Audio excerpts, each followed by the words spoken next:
Good evening, everyone. This is Owen Sound City Council. It is July 27th, 2020, 7 p.m. I understand that Rogers, if you're watching at home, has 2 out of the 3 cameras working, so you might not get perfect angles as they do in the past.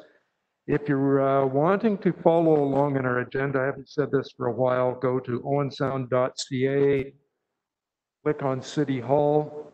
Under City Hall, I think we get down to agendas and be able to read everything that we have read. We did not have a closed session tonight, so we're moving into the open call. We're starting the meeting right now. All the way down already to number 4, calling for additional business. Staff, before I get to council. Mr. Mayor, staff have no additional business. Okay, thank you. Councillor? Date on 1010 2nd Avenue East. Okay. Anyone else going to that side? Seeing none going this way. Councillor Merton? Through your worship, I have 2 notices of motion to bring forward to council this evening, one of which is time sensitive relating to Emancipation Day, August 1st, and the other relating to anti-racism and anti-oppression. If council is in agreement, I would like to present both motions tonight, since our next regular council meeting is not scheduled again until August 24th. Thank you. So we would deal with the notice to waive then when we're dealing with additional business at that time, Ms. Bloomfield? Correct. Good, thank you. Anyone else? Seeing no one else. Disclosure of pecuniary interest. Go ahead, Councilor Merton. Through your worship, I have a declaration of interest regarding item number 12E, which is the report from the Manager of Information Technology regarding Network Services Agreement. I declare this because I'm affiliated with a branch of Rogers as a host and co-producer of a local community television program. Great, thank you. And no one else. Number 6, confirmation of council minutes. Go ahead, Councillor Dodd. Thank you, Your Worship. Moved by myself, second by Councillor Gregg, that the minutes of the regular council meeting held on July 13th, 2020 be printed as adopted. As printed, be adopted, sorry. Great, thank you. All in favor? And that is carried.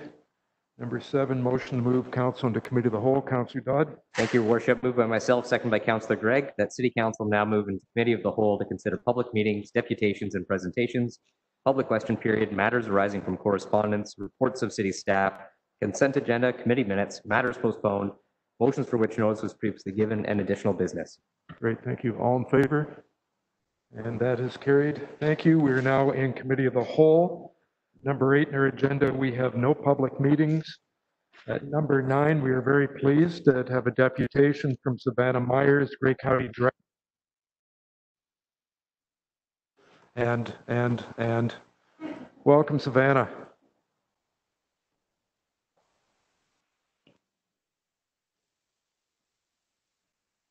There we go. Thank you so much, Council, for all the work that's been going in for COVID with our Economic Development, Tourism and Culture Department and all of our municipalities across Grey County. So I wanted to give you a little bit of a background of kind of where we've come from over the last 4 months, because as you're all very aware, it has been a whirlwind the last little while. We are all working hard trying to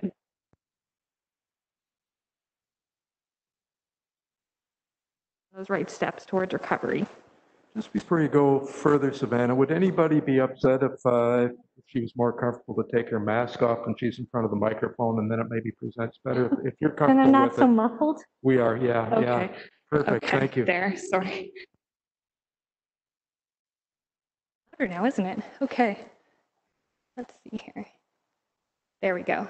Okay, so starting with the Economic Development Tourism Working Group. When Grey County came up with its first economic development strategy.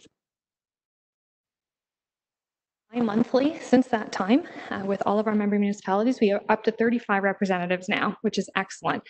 So you've been well represented. Brent is on our committee, and we are meeting at this point now by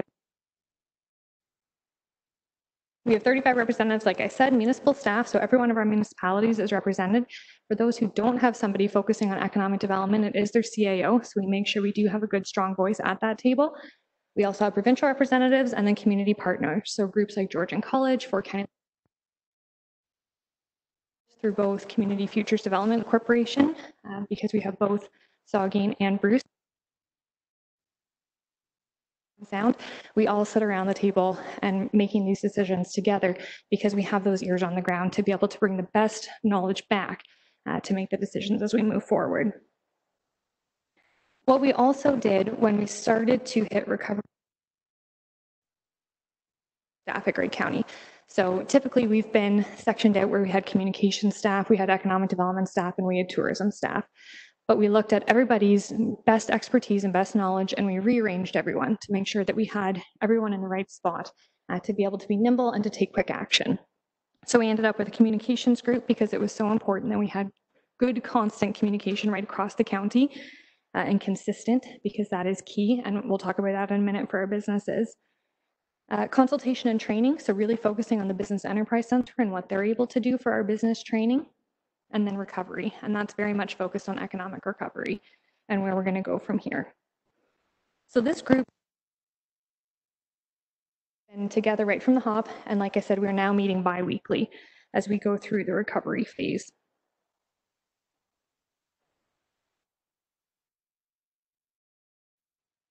The two surveys that we ran with our business community, which I did speak with Councillor Merton on Rogers to make sure that we're getting that information out.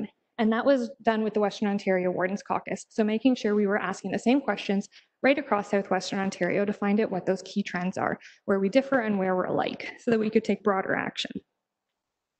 What we found from that, the results of both of those surveys, was that businesses were really looking for three things. One being facts, two, confidence, and three, that support. So that is what our recovery plan was built around. And I'm not sure if you've all seen the recovery plan, but I can make sure that we'll get it to Brent to send out. He definitely has a copy, but if you haven't seen a copy of it, we'll make sure that you do get that. Why these three things matter so much is that we know in Grey County, we are approximately 10,500 businesses, but 70% of those are small and medium-sized businesses who are either sole proprietors or working from home. We know COVID has impacted our small and medium-sized businesses the hardest. And when we talk about 70% of our business community being those small and medium-sized businesses, that's where the focus needed to go. So this was the goal of that overall recovery and resiliency plan, making sure that our business community had what they need to be able to recover from the initial economic impacts of COVID, but that they also have what they need to look ahead at what that sustainable economic development looks like for our entire region. The objectives are making sure that they have the support that they need to restart so that we can regrow our local economy, because we're not talking about business where a year ago we'd look at how do we scale from the $100,000 to $1 million. Now it's how do you restart from scratch when you were hit with something that you were not expecting at all. How do we help grow the tourism sectors, specifically around operators who are absolutely being hit the hardest with this? How do we ensure that we have the skills training that we're going to need tomorrow? Because the workforce today looks very different. And that's the other thing that we've really come to realize quickly, is that a year ago, we were talking that we had the lowest unemployment rate in all of the province. We were consistently hovering around 2%. Today we're at 9.3%. And that was just 1 year ago. We were saying we don't have enough people to fill the jobs. And now we're working every day to save those jobs that didn't exist and that did exist a year ago. And then the other side, looking forward, how do we keep our eye on attracting new investment, new retail, new tourism, new manufacturing? Because we know that there's a lot of interest now. So how do we get ready for that when we're still trying to support the businesses who are struggling today? So these are the action items that our recovery plan is focused around. Like I said, communicating facts is number one, building that confidence, because we need our businesses to feel confident in opening their doors and to feel that confidence, and they're not going to walk back through the door. And we know from looking at other regions and other countries around the world who are ahead of us in this, that if you feel comfortable and you feel confident, you're much more likely to recover faster.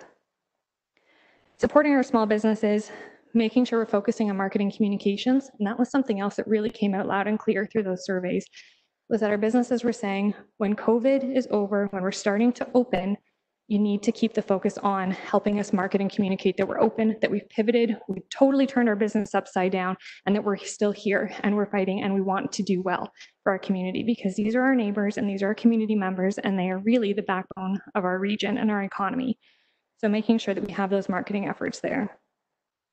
What local councils can do and what you've already done with your fee and tax deferrals and penalty waivers, those types of items, those were identified right from the first survey and followed through in the second survey again.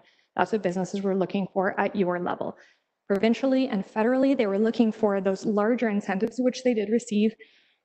Is it going to be enough across the board? No, it's not. But everyone is working at every level of government to try and listen and understand and take that best foot forward to support.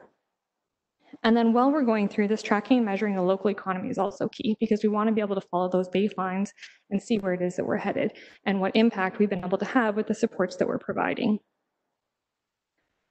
So I want to talk about some of the key actions that came out right away from what we were learning through the surveys, some before the surveys were even closed. And the very first one is the Community and Business Resiliency Map. And this is something that I am so proud to say, when we had a quick conversation at our working group, 24 hours later, this website was up and going, because we realized how quickly it needed to happen. And we needed our businesses to know that, yes, we are going to be that megaphone for you when you don't have the means or the ability to let people know that you are here, you have pivoted. We have businesses who never in a million years you would have thought would be online, and they are mastering being online because they had to make that quick adjustment, and now they're doing very well with it. So being able to highlight what businesses were open as they were opening, we spent a lot of time talking to the province, talking to local law enforcement to make sure that we knew those who were doing curbside pickup, what was able to be curbside pickup, what constituted curbside pickup, and get them on the business resiliency map. And it was so well received that it actually became an open source template that our IT department put together through GIS, and it was picked up right across Southwestern Ontario and even out east. So that was really exciting to be able to help other municipalities who were going through the same thing. Because what we recognized early, and we've always done this with our working group, but it really came home through COVID, is that nobody needs to be wasting resources. Nobody needs to be duplicating efforts. We need to all talk, figure out what we're all going to do, what our role is, and take action. And that is what this was the very first sign of. The toolkits. This one we have a big thank you to Brent, because he's the one who came to us and said, hey, we think that having some window signs would be really good to help provide some consistency, some messaging right across our downtown, right across our business community, and I'm pretty sure it's going to be helpful elsewhere. And we could not agree more, because the next day we got a request from Tim in the Blue Mountains as well. So we knew that that was something, again, that at the regional level, we could help coordinate to take the time that Brent would need off his plate so that he could focus on his local businesses. So we put this together in partnership with all of our municipalities, and right across the county, you will find these signs in the window decals, proudly displayed, talking about what changes they've had to make, how many people are actually allowed in their business because of distancing requirements, what their expectations are, but also how do you find us online, what's our phone number, so that we can keep encouraging everything that the businesses have learned over this last little while about pivoting their business, to not forget it and to keep practicing it, because we have no idea come this fall, come next year, if we're going to have to go back, if we're going to shift forward, we just don't know. So we want to make sure that everything that we have learned and everything that we've accomplished and our businesses have accomplished can be supported and carried on. So that's why those types of items, they don't seem big, but they are big, because that's something that we need to recognize. We also made sure that putting together a resource guidebook. And again, this doesn't seem like a big thing, but I don't know about you. I know that we struggled trying to read all of the information that was coming out so quickly, sometimes 24 hours notice, sometimes not. So we are there as staff. This is our job, is to figure this out, to see what's happening, make sure we've got the information and share it with our businesses. Imagine if you're the business owner trying to keep the doors open, trying to pivot your business, and trying to figure out what you can and cannot do and what the rules are going to be tomorrow when we have no idea. So that was something that we as staff were able to do, is put those resources together and scour all of the different outlets and make sure that we had a one-stop shop for information. And again, Brent was one of our fastest pickup on that, to say the business resource page that we put together changed almost daily. That's where you want to go. This is your one-stop shop. We're not going to duplicate. We're going to push everybody here so that everyone is getting the same information. And from that resource page, we were able to start up a business support line. And our phone lines are always open. There's always somebody at the other end to talk to. But just reminding people that it's okay to pick up the phone if you just need to talk or if you need to talk through what this happens to be. So Jacinda has been picking up the phone and making the connections where they need to go, but also assembling, we call it our ugliest spreadsheet you've ever seen, but it's one of the best spreadsheets you've ever seen because it has all the information about all of the grants, all of the programs, all of the do's and don'ts of businesses in one spot that she can quickly look at and let the business know so that they don't have to spend time searching because they don't have time for that. So that was all part of the toolkits that were done for our businesses to create that consistency across the region. And again, every one of those working group members put their spin on what went into that book because we needed to hear from right across Grey County. And this is one of the icons that comes out of that business guidebook. And it really is, when you look at it, these are all the new steps that businesses need to take. On top of everything they were already doing, these are all the new additions. So making sure their businesses are prepared, preparing their workforce, because that has been a real struggle, not having childcare, not knowing what's coming tomorrow, that really does impact the workforce that's available. So businesses, even though they can open, not all of them are able to open because they don't have the people ready to come back to work because everyone has a unique circumstance. Preparing the workplace and looking at PPE and physical distancing. Your business may have been able to hold 50 before, you may be down to 4 people allowed in your store. So it's different and unique for every single person. So taking the time to figure out what that meant for business and especially small business. Really truly understanding face coverings and PPE requirements, that was a big one as well, and it still is and will continue to be as we go forward. But we have an amazing medical officer of health here. Dr. Era is just phenomenal. We are so lucky that we have him, and he understands business, and he's taken the time to talk to our businesses directly. So we hosted the very first webinar with him because we understood that businesses had questions for him and needed that one-on-one to hear it directly from the source. Because it's one thing for us to collate it, but it's not always enough to say, this is what we've been told. So we wanted to make sure that they had access directly to Dr. Era. And since then, he's hosted the second business-only webinar, and he does plan to do another in the future. So he has been just wonderful, and a big thanks to him. And then preparing supply chain. So these are new costs, the PPE, the potentially small renovations to businesses that need to be done, not having the staff that you need, potentially moving online permanently. These are all costs that our businesses did not anticipate coming down the pipeline. So we were able, through our recovery plan, to pivot some of the dollars that we got from the province. So as you know, Business Enterprise Center came in-house to Grey County 2 years ago. And typically we would run Starter Company Plus and Summer Company Plus, but it just was not going to work this year. So the province gave us the ability to transition those funds and that program into our transition and recovery budget. And so we had $58,000 from the province, and we were fortunate that Grey County Council put $55,000 towards it. So we had $113,000 in grants that are just coming out. And I can report that in Owen Sound, out of the 80 applications that were received, 28 were from Owen Sound, and out of the 45 grants, 12 of them came from Owen Sound. So you were well represented in that grant pool. At the same time, Shop Here program is running, Digital Main Street program is running. So these are all programs that are being run provincially. There's funding attached, there's training attached. Those are all available to your businesses. And I know Brent has been making sure that that word gets out so that your businesses do know about that. And the Regional Relief and Recovery Fund, those were the federal funds that ran through the CFDCs. And part of that funding is where you were fortunate enough for the TIO program to receive funding. And we will be very excited to work with you on that. Allison from our team will be working with Brent very closely to help bring that regional and make sure that it becomes what you dreamt of it to become. So I'm glad to say that, again, it's through that partnership of between the staffing, the knowledge, and the ability, we're all here to help one another. So wherever we can, we're sharing the workload, making sure that we have the resources in the right place. And just a couple more for you. These are the last two. The outdoor activity map. This is another big one that we were hearing when we were talking to law enforcement, when we were looking at our outdoor spaces and what capacity looked like. As we started to open in stage 2, and especially now in stage 3, there are many, many visitors who are coming to our area, and that's okay if they can find the space to spread away and to spread apart. So we know where our hotspots are. We have staff who are visiting there. We've got an ambassador program that we have started up so that we do have staff on site to help redirect folks, because not everybody knows about all of the beautiful places we have across the region. So this outdoor activity map will tell you, if you go to a location and it's at capacity and you think, you know what, I need to find somewhere else to go, you can go on the website and it will tell you everything that is in green means it is open and available. If it's in yellow, we suggest you use caution because it is likely going to be busy and at capacity. And if it's red, avoid at all costs because it is closed for your safety and because it is just not ready for the public. The infrastructure is just not there. So this is something that we are using to deal with capacity, and it's really helped Blue Mountain out as well, because as they get towards their capacity, they can say, I suggest you go to these sites.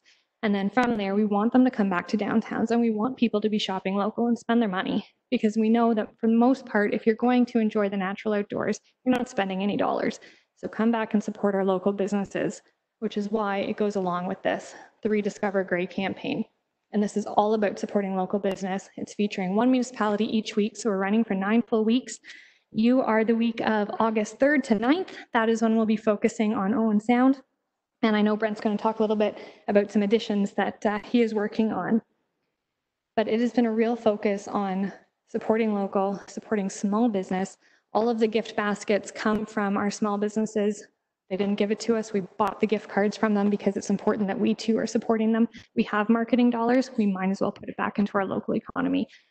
So we've been very pleased with the uptake from this Rediscover Gray campaign and the fact that it does tie in with that outdoor capacity so that we can tie the two pieces together and make sure that people are spending money here to support our small businesses so that we can keep that going. I was also really excited to see, I know later in the agenda you're talking today about a report that Brent's bringing forward on a marketing campaign to attract workforce, because that's something we're not focused on right now at Grey County because we don't want to put that broad stroke on it. This is something we can put a broad stroke on the tourism side, but where that collaboration, that partnership works between our regional level and the local level being your municipality is that you can zero in and you can focus on the types of people and the types of future that you want to have here. So being able to look at that marketing and understand that people want out of the GTA. We know from talking to developers, we know from looking at real estate, there's a huge drive to come to our area. And we've always known it's a beautiful area to come to. We've always known that tourists, most of us start as tourists, and then we fall in love with it and we want to make this a permanent home. And that's becoming more and more apparent as we go. So why not take the opportunity to really focus in and try and get those people here so that they're here year round and they're supporting our 4-season economy and supporting our small businesses along the way. And then just before we go to any questions, I know one of the things that we had talked a lot about through our workforce and our work plan for economic development over the last couple of years around that really low unemployment rate was that we were going to work on this jobs website, and we were gung-ho to do it, and then Fort County Labor Market Planning Board came on board and they did it for us, which is great. So that $15,000 that we had set aside for this website went back into the recovery plan because that's where it made sense to do so. But this website, it is up and going. You can see that you are definitely the largest employer as of Friday. This website, it updates every hour. So as jobs are posted and as jobs are taken down, this website is updating and it will tell you exactly who is hiring, and all it's doing is reading all of the job postings available right across the web. So it's not recreating anything, it's just vacuuming them all into one location, which will be very helpful when it does come to your workforce strategy because you'll see exactly what is available. And it's covering all 4 counties, but we're very pleased that it is up and going and we can now partake in it. And it didn't cost us anything, so that's even better. But yes, they did move ahead. It was something they knew we were interested in. It was something they knew was in their wheelhouse. So again, because we're sitting around the table and we're having those conversations to figure out who has what resources, where it makes the most sense, we're taking a lot of action and we're doing it quickly. So that's something that I will leave you with. And I don't know if Brent wants to add anything else because we've been doing a lot of work together, which is great. Brent, go ahead. Thank you. Through your worship, one item Savannah did touch on is collaboration amongst partners. And I think I would be doing a disservice if I didn't mention this.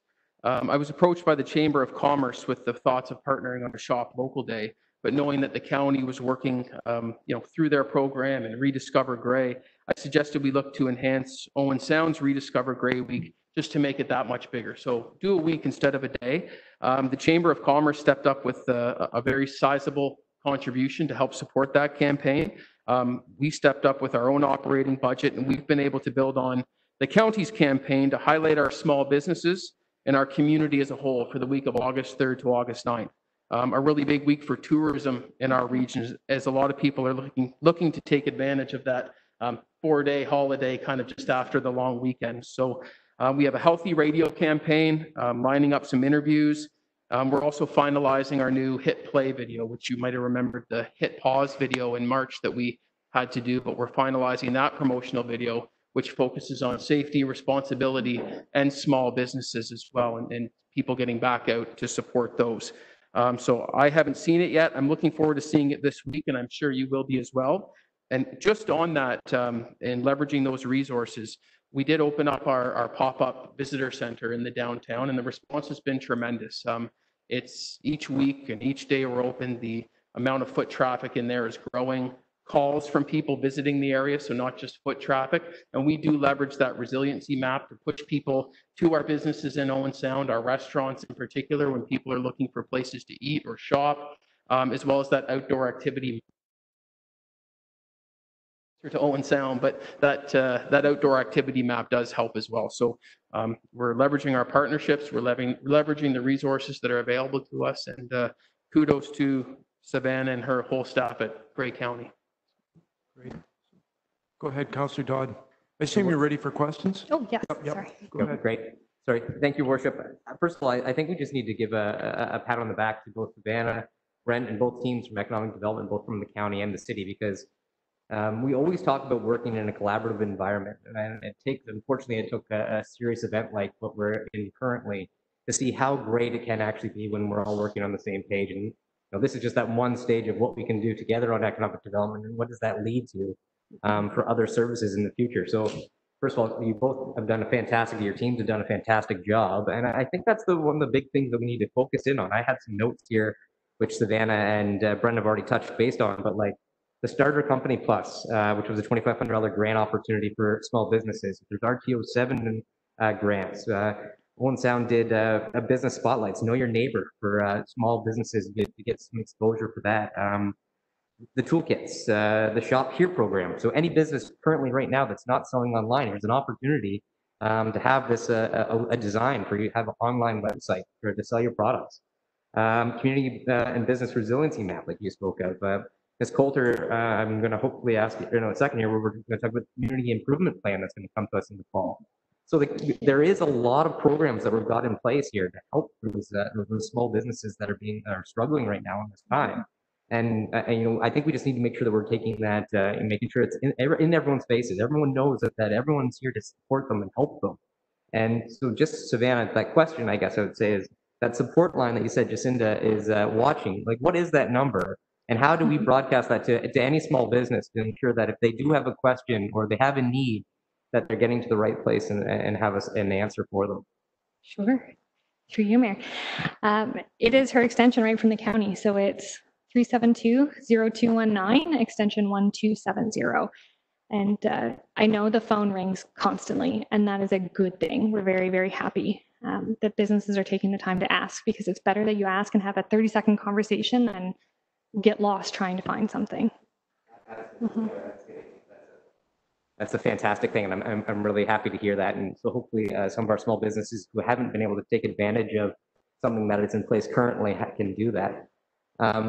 If you don't mind, I'm just going to jump a question over to Ms. Coulter regarding, I know we are doing the new improved community improvement plan this fall, and I was just wondering if you had any updates of any updates, I guess, on that plan, and how we'll be able to access some future funding from the county as well.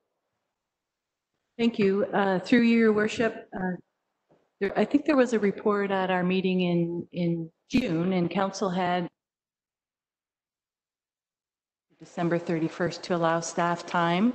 Things have changed in the last 4 months. So like everything else, that community improvement plan that really is the tool the province gives us to support businesses and community improvement in a lot of different ways needs to pivot. So for the first time, Grey County has a new community improvement plan. So we want to make sure that we leverage those dollars and those programs and also look and consult with our local businesses. So I think we have a report coming through Community Services Committee in September, and then there'll be public meetings later in the fall to make sure we hear from the public and the businesses that we've hit the mark with the programs that are developed. Fantastic. Thank you. Anything else? No? Other councillors, questions, comments?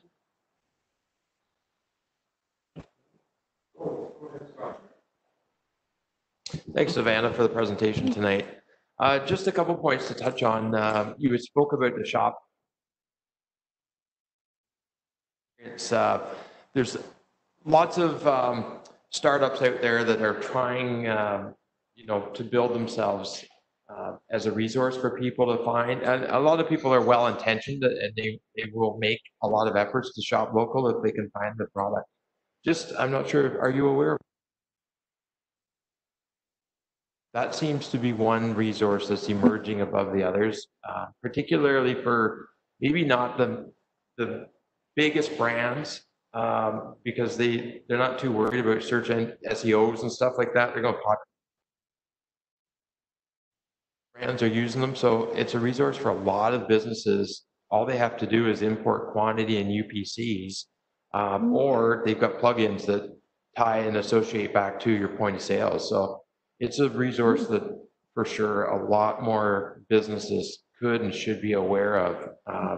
It's a reciprocal benefit, right?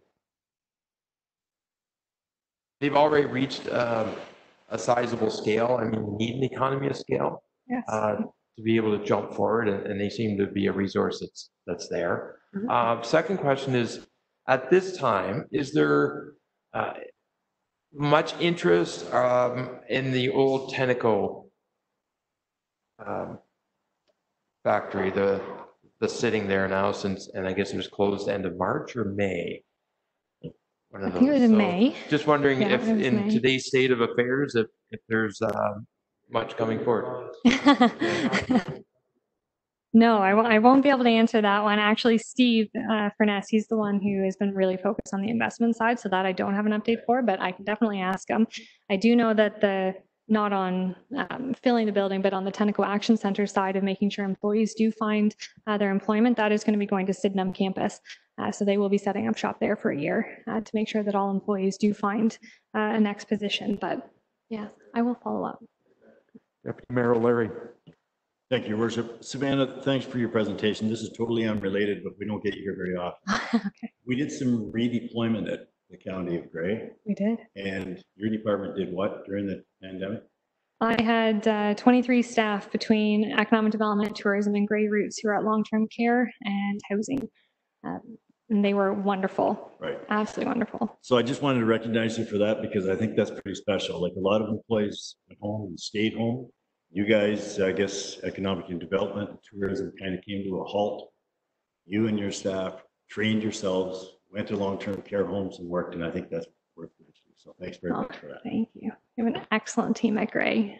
Jen Cornell really deserves a shout out because she was welcoming us with open arms and making sure that everyone was comfortable and ready to go. So yes, that was happening for the first 2 months of this strategy. So kudos to an amazing team for putting it all together. And did economic development come to a halt? Not really. That was early morning, evening, and weekend for everybody, making sure that we kept it going. It looks very different though. So I have to say that we are probably busier now than we were before because there are so many eyes on rural communities and so many eyes on what the working group has accomplished as a group, because we've been setting the lead for a lot of our neighbors and a lot of our other municipalities around. So it has been a really interesting time and a really good time to pivot and to try new things and to see what's going to work, because we need to do everything possible we can to support our businesses. So we are learning very quickly to make sure that we can keep up and be ready for them. Thanks. Now, anyone else that direction? Seeing none. So I want to point out in front of us, we've got the Connect to Jobs site, and it's perhaps irrelevant, but we've got 267 jobs at the moment that this was captured, jobs available in Owen Sound. 97 in Hanover, 89 in Kincardine. So in fact, there's more jobs in Owen Sound available in Hanover than there are in Tiverton, just which would surprise a lot of people. Can you push your button and go to your last slide? The other way, if you can. Is there not one? Oh, Very the only end other one. one's There we go. This is something that I think all of us, especially the previous council and this council, came in wanting to work together. Way back when the city joined the county, there was a plan, and it's written right in to the agreement that they would start to look at boundary adjustment at the time, and it's 20 years later. But the big thing that we're doing is working together with Grey County leading on climate change, economic development, this COVID recovery, working with Georgian College and supporting them, Sydenham campus. In your quote a little bit earlier, no one needs to duplicate efforts. And I just noticed this slide as being so an indication of the collaboration that's going on at Grey County, and that Grey County, that you'd put yourself at the bottom under the other municipalities all working together, is kind of a sign of leadership. So from my point of view, and I think all of council's point of view, we really appreciate how the county has taken over so many of those things, work together, that we've got input both through Brian and I at the county and otherwise with Brent and various people in different committees. The CAOs are probably meeting, the planners I know are in touch, the clerks I think are in touch from time to time to share ideas throughout the whole county and with Bruce County when we get our opportunities. So it's a big thank you to what you do and what Kim's doing and everyone's doing up there. And this last slide just kind of caught my eye as being an indication of what it is we're doing. So thank you very much for coming in and reporting to us, bringing us up to date, telling our citizens on Rogers Cable what's going on, and we look forward to keeping it going. Thank you. absolutely. Thank you.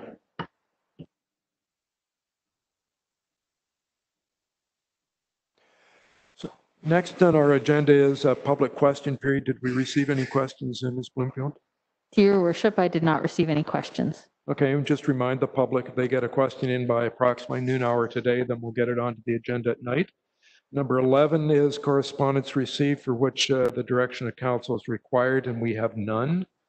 So now we're down to number 12 on the agenda, and 12A, I think, is Ms. Allen that's going to report to us on the COVID forecast and mid-year financial update. Welcome, Kate. Thank you, Your Worship. Tonight's report is a follow-up to 3 previous COVID reports. Since our last report, we've moved into phase 3, and the greatest impact financially is the reopening of the sports fields in the Julie MacArthur Regional Rec Center. With facility booking revenues returning to near normal levels, our overall estimate for the deficit has been reduced from the last report. So with the changes in assumptions in the current anticipated operating deficit is approximately $520,000. However, this is a fluid document, and before we start to assume that every time I come back it's going to be better news, I have been spending a bit more time just looking at transit, and I think that since publishing tonight's agenda, as a result of some revenue recognition and after deferring the grant revenue for the inter-community transit program where we haven't necessarily incurred those costs yet, I would estimate my lost revenues in transit to be about $230,000. So that takes our deficit and pushes it back up again. However, also since the publishing of this, we are now aware of a provincial program, $4 billion that was announced, and half of that is going to be directed towards public transit. I fully expect that a lot of those funds will be going to the TTC and other Metro Toronto transit systems. However, as a recipient of provincial gas tax, I'm also confident that we will be getting some of those funds as well. So those will certainly help to offset our shortfalls in transit revenues.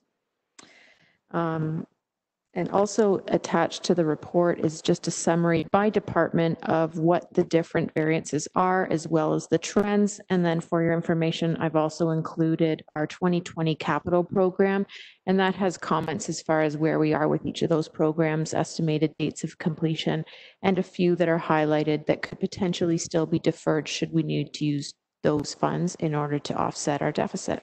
Overall, I think we're doing okay. Great, thank you. I'll get someone to move that motion and then we can have a discussion. Councillor Thomas, go ahead. I would move the motion, Your Worship. Here we go. It's on the floor. Discussions, questions for Kate?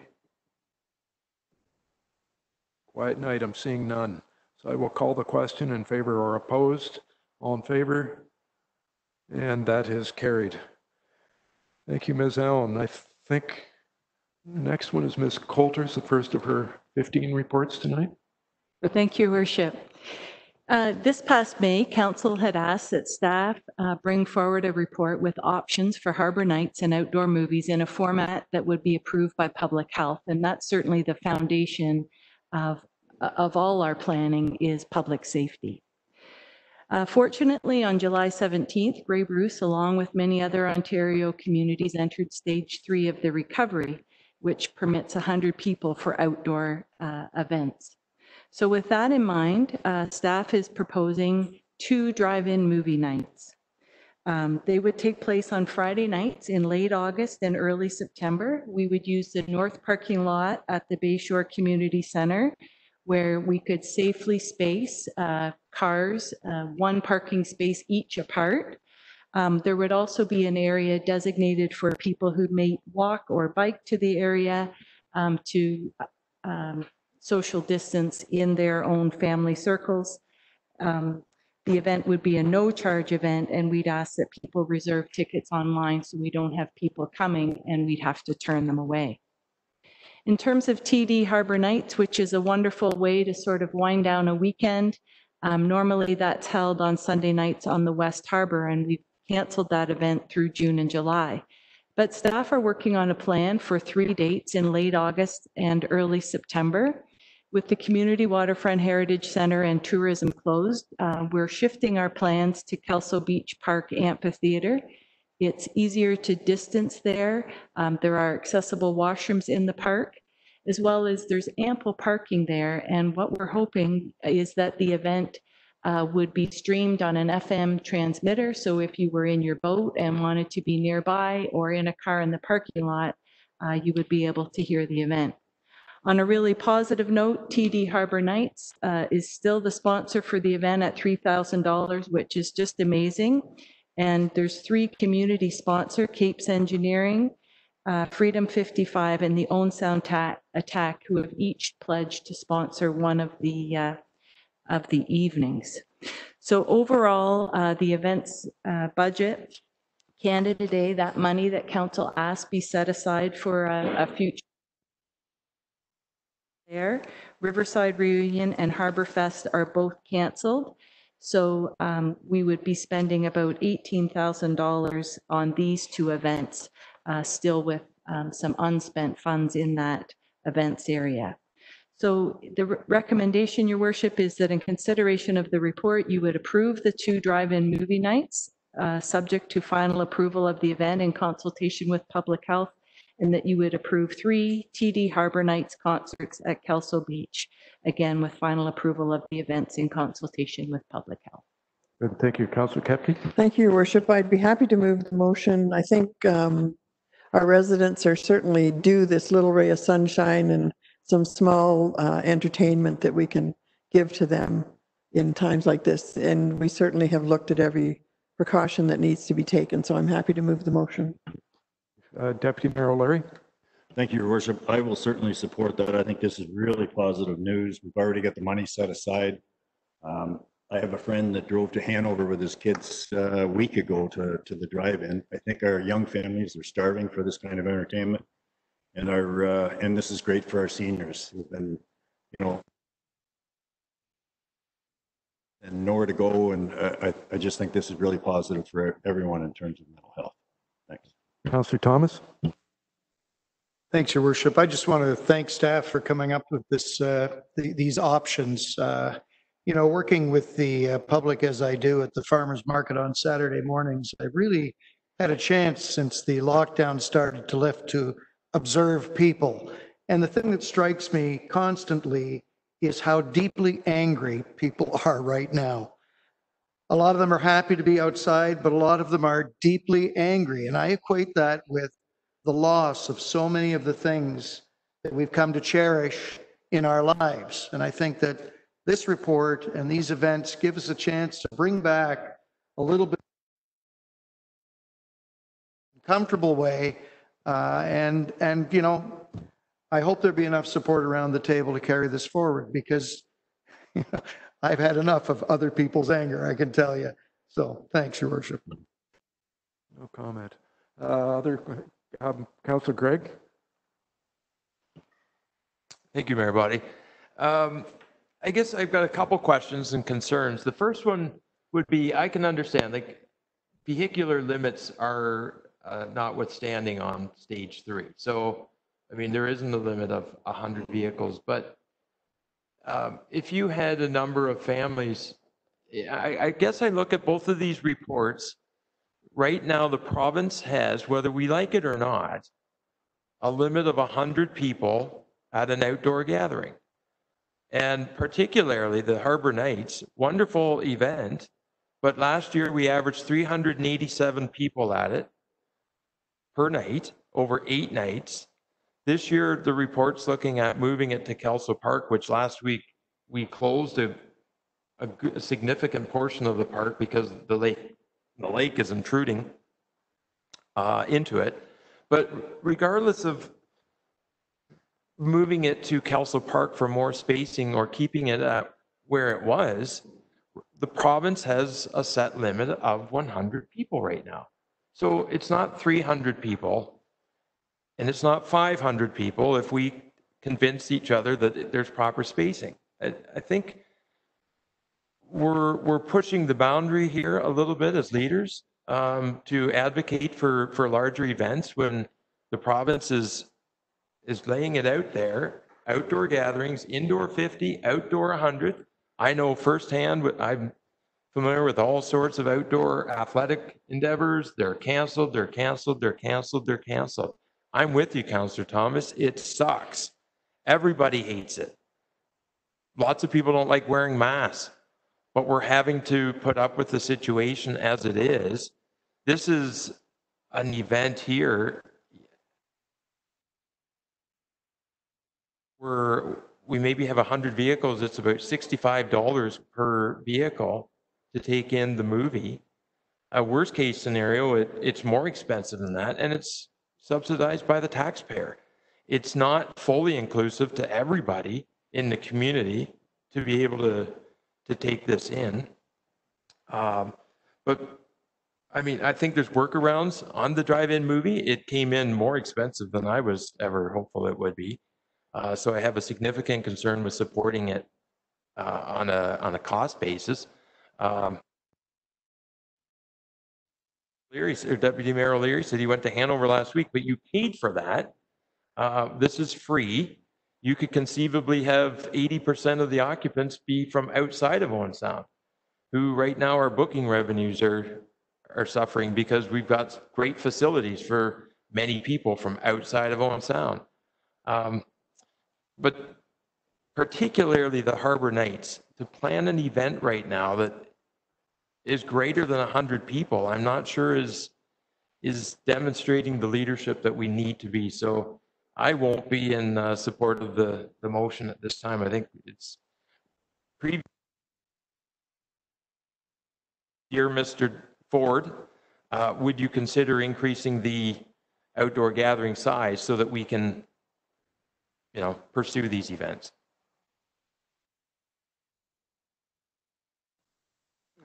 Councillor, go to Councillor Tamming next. Two things, and I just want to again congratulate your office for just being so nimble with the way it's responded to all this stuff. I had a glass of wine the other day at a patio, and I thought, thank God I can have a glass of wine downtown, and I hope that augurs well for the next year or two.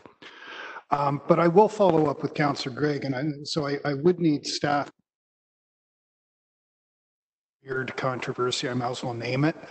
There's a lot of anger out there. I think a lot of it's unfounded.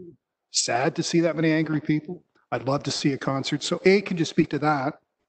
But B, I was smiling as you talked about boats approaching the band shell. I don't know if you were being ironic, Ms. Coulter. But again, given to whether the band shell, I don't know, is threatened. And if that's something for the Director of Operations, so be it. I didn't know when tonight we could speak about that, but I thought it was imperative we do that. Thank you. Those two issues. Go ahead. Thank you, Worship. Certainly the foundation of our planning is based on safety for staff, safety for the public, safety for any people who would be working at the event. And certainly as Savannah mentioned, and I know as Council has mentioned, Dr. Ara and his team have been an incredible resource. We would continue to work with them. Any planning for an event, as is outlined in the recommendation, would certainly be in consultation, but really with the blessing and approval of public health. The idea around the amphitheater is it can house 100 people. Yes, there would be people disappointed, but they could stay in their cars in the parking lot using their FM receiver, hopefully to hear the live concert. In terms of the Kelso Beach Amphitheater, you're right. We're struggling. A few years ago, water was low and we were worried about that. And water levels certainly are giving us a challenge right now. Brent and I spoke about this today and we said, let's see where council goes with this tonight and in earnest begin our planning, if not the amphitheater, where else at Kelso Beach Park so that we can, limit the event in terms of its size, but offer it in terms of others who may come in their cars and listen. And certainly if you have an FM receiver on your boat, I don't know how that works exactly, but you'd be able to hear it in your boat on the water. Great, thank you. I for one, was nervous and about planning any budget for this year because we didn't know what was going to happen.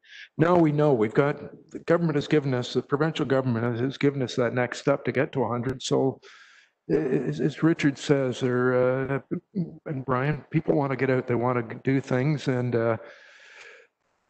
boy, if we tried to break even on everything, we'd be closing arenas, we'd be putting fences up around the city. So some of the services we do run, we know we're not going to break even at. I think this is great. I think we're now at that point that we need to take the step and try and move forward and try and send the message. I just hope with our motion, Ms. Coulter, that we are not tying your hands to Kelso Beach if it overfloods. That you'd have the ability to be nimble and think and find a different place if Kelso does continue to be a swamp. Go ahead. Perhaps, Your Worship, with that in mind, you could say TD. Move that. You move that. Go ahead, Marion. So Marion is approving that change as the mover. Oh, Carol, go ahead. Through Your Worship, we have over 20,000 people in Owen Sound, and we're planning an event that is significantly restricting the access, accessibility, and inclusiveness. I am struggling with the decision around this particular item. And the reason I'm struggling is because in this, we've had a lot of reports on this agenda. And we've just heard that businesses are struggling and really working hard, and there's been so much energy, but a lot of our businesses are not reopened. We have people who are going to O'Share in numbers that didn't exist pre-COVID. We do have a deficit. We're hoping that that deficit would be minimized based on funding. So for me, my question is, help me justify to those who ask me, how are you demonstrating good stewardship of the tax dollars that were given to ensure that access is equitable, fair, non-restrictive, and that we to look at other ways to generate revenue.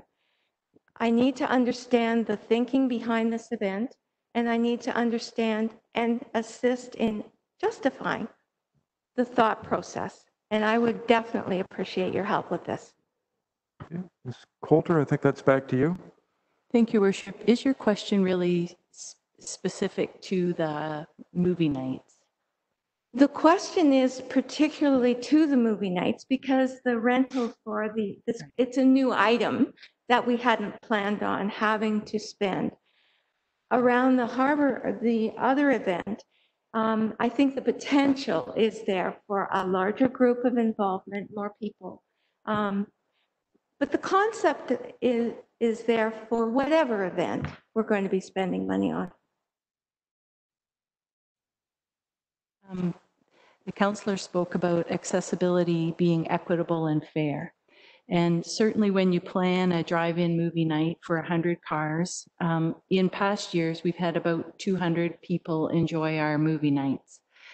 So if we hope that we might have 3 people from, the same social group, or maybe even 4 people from a family that would come in a car, and we had 400 people enjoy that event, I think that would be terrific. In terms of equitability and fairness, not everyone has a car. And so there is a plan at this event to make sure that if you were walking there or rode your bike there, there would be space for you. So, trying to level the playing field in terms of ensuring, this is a complimentary event. It would be provided free of charge for those who would be attending. So hopefully that addresses that question. Done for now? Okay. Back to you, Marion. Thank you, Worship. Is there not a possibility that if people wanted to donate to this, that they could? There must be some creative way of handling that. Your Worship, normally at events, Harbor Nights and Movies and Music, we do collect donations. This year, just the logistics of getting around to the crowd, connecting with people to get those donations. It's a great time to visit with people normally, but given the restrictions and that it would be a good idea not to do that.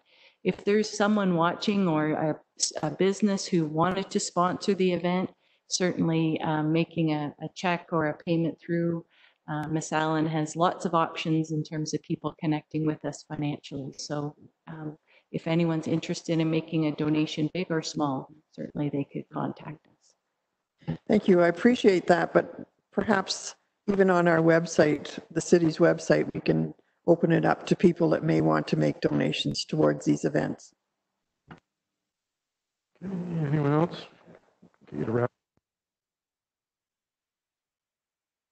I'll maybe clean this up, Your Worship. To move forward with a socially distant way to deliver some of our events and to bring some kind of semblance of normal to our community. And I think that this plan does that. And then we keep talking about money.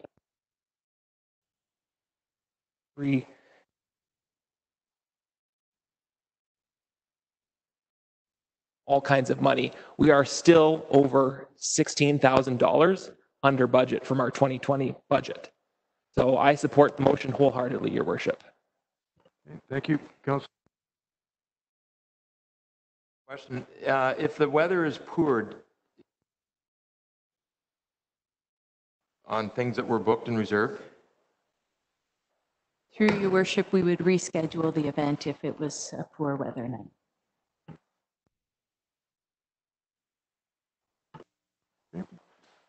So I will call the question now and hand the keys over to Brianna. Councillor Dodd? In favor? Councillor Gregg? Opposed? Councillor Hamley? In favor? Councillor Kepke? In favor. Councillor Merk? In favor. Councillor Thomas? In favor. Deputy Mayor O'Leary? In favor. Mayor Body? In favor? The resolution. Great, thank you. So we're down to 12C, which I think is Ms. Coulter again and Mr. Fisher with regard to the community development marketing recruitment campaign. Go ahead. Thank you, Worship. The COVID pandemic has brought with it many changes in our daily lives, and one emerging trend is the realization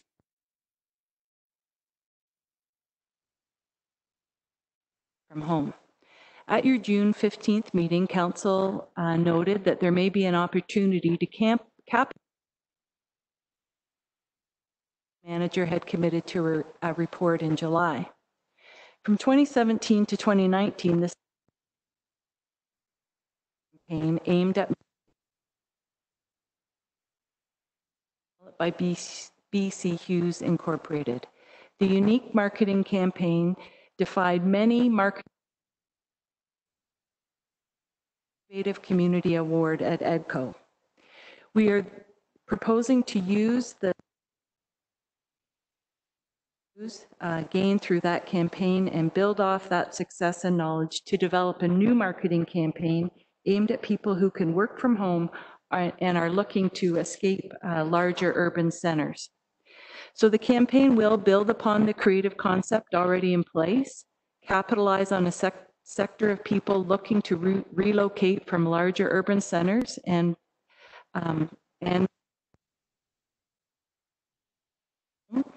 it will be a thought-provoking campaign, again, that stands out as unique. The campaign will also look to optimize own sound search engines. So if you Googled working from home, best place to live, hopefully we can get own sound near the top of that list. The project is well within the community development and marketing budget. Brent has several items in his work plan that were sort of put on hold this year. So there's sufficient. So the recommendation is that staff would move forward with the marketing initiative with BC Hughes Incorporated as described in the report. Councillor Thomas? I was really happy to see this report come forward. I think it's exactly what's needed right now in terms of getting our recovery kick-started. So I would like to make that motion. Thank you. Other discussion? Go ahead. Thank you, Worship. And I just want to reiterate back to the point when we brought this back up a couple of months ago. Some people may say, well, we can go back to the previous discussion. Why are you spending money when we're in a deficit position? Something like this, when you're talking about basically what this is asset growth, you're looking at a negative situation. It's like when you're looking at the stock market, you don't buy at absolute high points, you buy at the absolute low points and you let it grow. So this is a great opportunity that we're facing here, and with BC Hughes and what Brent Fisher going through with this, I can just see so much success here. You can talk to any real estate agent from the Kitchener-Waterloo, Toronto region. So I just want to make sure people are aware this is an opportunity, a really great opportunity for our community and doing something different. That's one thing that we've been able to stand out is doing things differently. And so I do commend the report that came back from it. This was something we discussed 3 months ago, and I'm really looking forward to the results that come from this. Others? I note last Saturday in the Toronto Star, there was a article called "Torontonians are fleeing the city for cheaper homes, more green space, and a balanced life." And it was all about people wanting to move to places like Owen Sound. So with COVID, why would they want to live in a building in Toronto that they go up and down an elevator, they've learned to work from home on a computer, and they can be living here doing it. What was fascinating in that story is most Torontonian stories are, the world only seems to extend by highways that start with a 4. So they used Belleville as an example and said that Belleville can only develop 100 homes and that they're not really ready. And what have we got? Does anyone know? Dennis, how many, or Pam, you'll know, we've got site approval for how many thousands of homes right now, site plan approval? Through your worship, I would say that council has draft plan approved close to the commercial area. So if the Torontonians discovered a much better plan,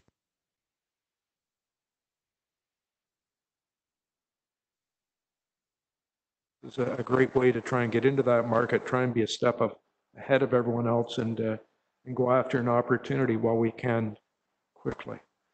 So with that, I'll call the question. All in favor? And that is carried. Thank you. Down to D. Ms. Bloomfield, is that yours? Go ahead. Through year 2017, one of the recommendations was that the next review take place halfway through the next term of council.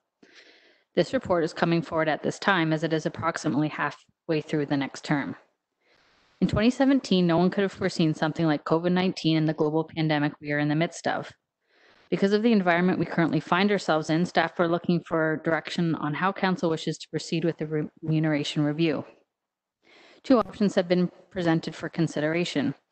Option A is to establish a committee in 2021 with the review to be completed well in advance of the 2022 municipal election.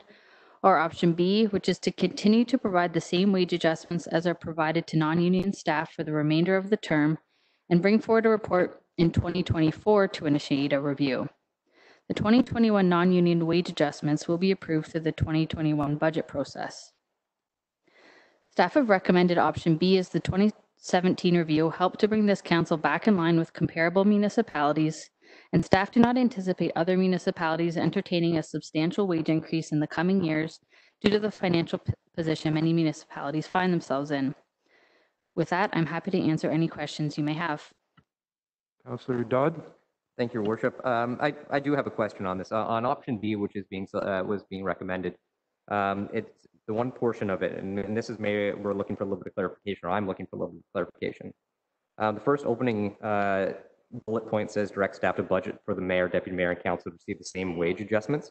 Those are usually our annual budget discussions that we have anyways. So I'm wondering, instead of just saying that, that shouldn't even really necessarily be in the review. We're going to review that again in budget. We review our annual salaries every budget. So I would ask that if we do select option B, it would just be to direct staff to bring forward a report of the establishment of a council remuneration review committee in 2024. And then we'll leave that up to council discussion about actual increases at the budget session for 2021. Okay. Was that a motion then? Yes. Okay. Councillor Thomas. I can support that motion, but I do just want to point out to council and to the people at home that in fact, whatever we decide does not take effect until after the next election. So I just want to be clear that we're not deciding on what raise we're going to get around this table. We're deciding what's going to happen following the next election, and that's so I'm fine with putting that discussion off until budget, or I could go ahead with it tonight, one way or the other. Other discussion? Councillor Tamming, go ahead. Thank you, and I support Councillor Dodd's suggestion. I think it's prudent. But I do have a question, Madam Clerk, and for those of us that are new to this council still, new quotes, does the province mandate such a committee for remuneration, or is this something that we've done? So that's my question. Perhaps you could just, yeah. Through your worship, this is something that our council has typically done. Okay. I don't know why unless there's a pressing public demand for such a committee. I know it involves a lot of staff time. I think it was Shane Jolly that was involved perhaps in the last one and the one before that. And I know all the time and effort they went into it. In the absence of, can't you just put in an escalator, for instance? And I just wonder if council members who know more than I do on that topic could perhaps speak to it. I just don't see the need. Thank you. Councillor Thomas, do you want to answer? Thanks, Your Worship. I actually sat on the very first remuneration committee for the city 20 years ago, maybe. I think it was quite a ways back. And at that time, the council of the day struck that committee because it had been decades since council had actually voted itself a wage increase. And in a survey of the entire province, Owen Sound had fallen far, far behind everyone else in terms of compensation for its councillors. So the remuneration committee was come up with as a way to keep it sort of at arm's length from council, but to bring recommendations forward to keep current with the rest of the province. Sorry, Your Worship. Go ahead. But I appreciate we fell way behind. I assume now there's been escalators every year going up. And so that problem of a massive deficit really doesn't exist. A deficit relative to other municipalities and so forth. I assume we're in the thick of it right now. And so again, what's the point of the? Go ahead. Do you want me to? Doesn't matter. Go ahead. If I can just answer, I think that probably there's not one of us salary increase and disband your remuneration committee, because there are very few politicians who have the appetite to step up and vote themselves an increase. So the arm's length committee made sure that that was done in a transparent way and brought forward a recommendation that we would not vote on for ourselves, but for the next council. Councillor Merton, go ahead. Through your worship, I'm not sure if this is to our clerk or if someone else can answer. I need clarification around when the last municipal councillor review was done from a provincial perspective, and is there a role for AMO? How do we get that information? AMO is not involved. The province is not involved. I'm going to say in the middle of the last term, so approximately 2016 was the last time we did a review. So the committee and staff would have contacted other municipalities to find out, trying to find comparables like Brockville, Collingwood, perhaps Orangeville. Really, they look around and try and find the comparables and see what they're doing.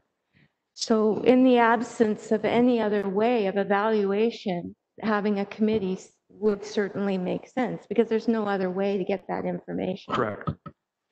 But I think Councillor Tamming has hit the nail on the head in that we were falling behind, and at that point we bit the bullet and brought us up to, so we're in the middle of the pack compared to other municipalities. We're not near the top, we're not near the bottom, we're in the middle of the pack where we want to be.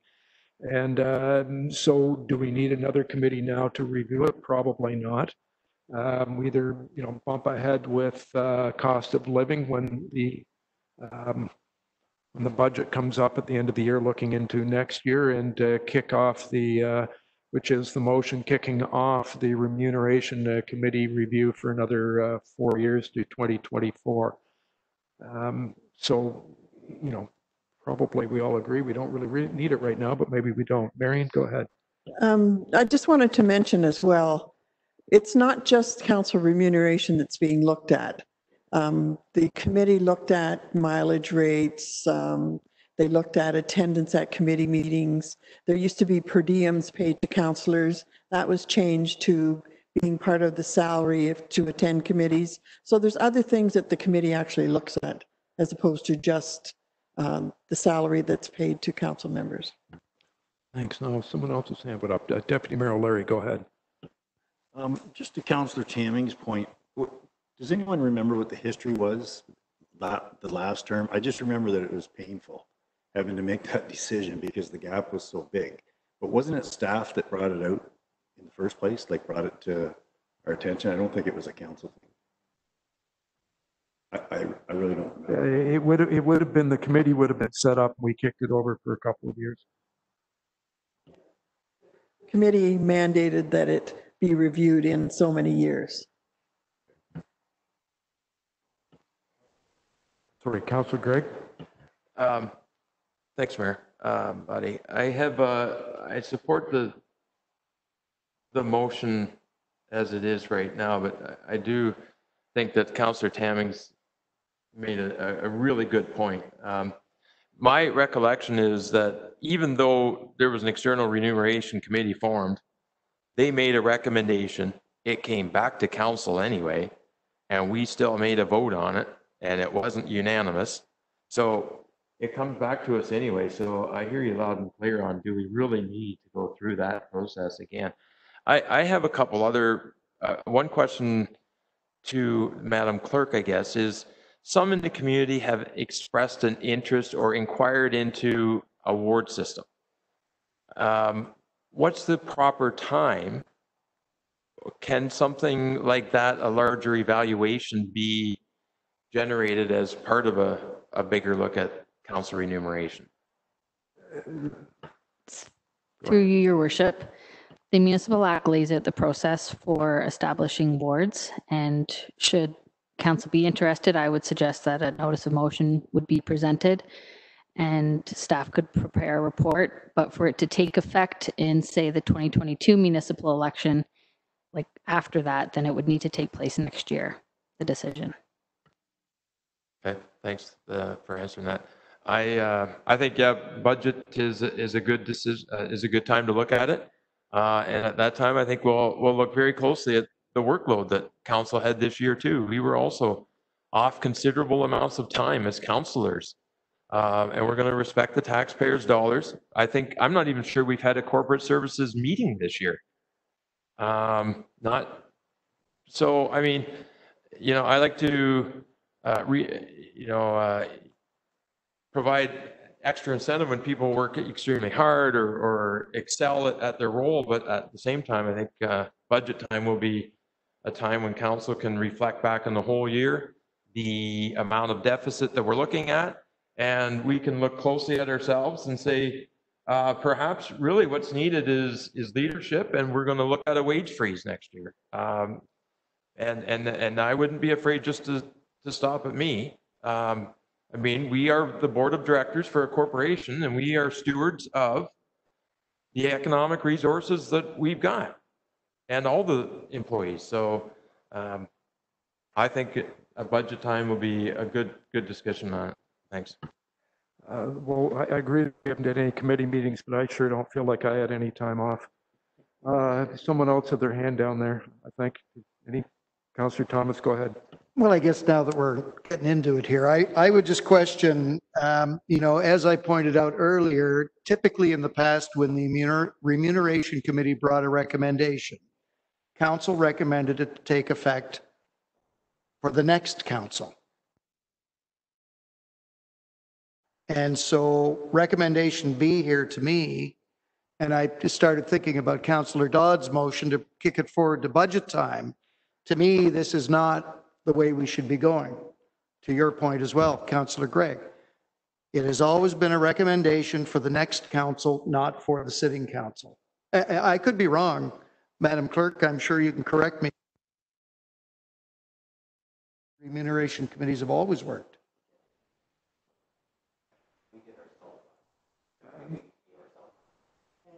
Mr. Dodd, I'll get you to hit your microphone since we had. Sorry, in that report, it just says that the recommendation of the 2017 council remuneration were effective January 1st, 2018. So we actually gave ourselves the raise. So it wasn't for the next term. Where am I looking? Oh, effective January 1st, 2018. And that decision was made in 2017. Okay. Kate, do you remember from budget, do we go through the budget determining whether we're going to follow staff, or was that something that was determined with that CR 17076 about council getting the annual cost of living increase to the same as non-union staff? Was that set at that point, or do we actually review that each year? Yeah, it's reviewed each year, and typically it's a report that comes forward separately from the budget, but at budget time through the manager of HR, and we get council to approve the non-union wage increase. And at that time, you can decide whether or not to tie that to council remuneration or not.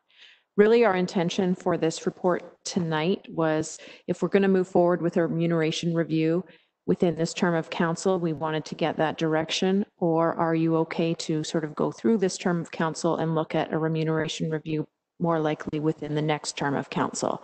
We weren't necessarily looking at what that increase would be for next year, but when do you want that process to take place again? Great, thank you. I think everyone understands that. Councillor or Deputy Mayor O'Leary, I'll get you to wrap it up. Yeah, just quickly, you just gave me an idea, Councillor Gregg. If we're talking about a wage freeze, maybe at budget time, we can talk about waiving our income too for during COVID. So I'll be throwing that out at budget time. Thanks. So I'm going to call the question on this, which was Councillor Dodd's motion, wherever it is, which was the lower sentence out of the B option. There we go. Thank you. To direct staff to bring forward a report on the establishment of a council remuneration review committee in 2024. So all in favor? And that is carried. Thank you. Thanks, Ms. Bloomfield. Next is 12E was the Information Technology Service Agreement. I'm not sure who's presenting that. Ms. Allen, go ahead. Thank you, Your Worship. This is an agreement that we are looking for council approval to sign, and that is because of the dollar value of the agreement. We're currently in year 3 of 5 with a contract with Rogers to provide network services to most of our facilities. However, there were a couple facilities not covered within that agreement, so a little early of its maturity, we're looking at making amendments and entering into a new agreement with Rogers. We have no concerns with the service. In fact, we're quite happy with the service that we get from Rogers. The recommendation tonight is to enter into a new 5-year contract. There is a slight increase over the 5 years, and this came up today. I want to point out that that total dollar value of $285,000, that's for the full 5-year term. So you divide that by 5 in order to come up with what our annual cost is.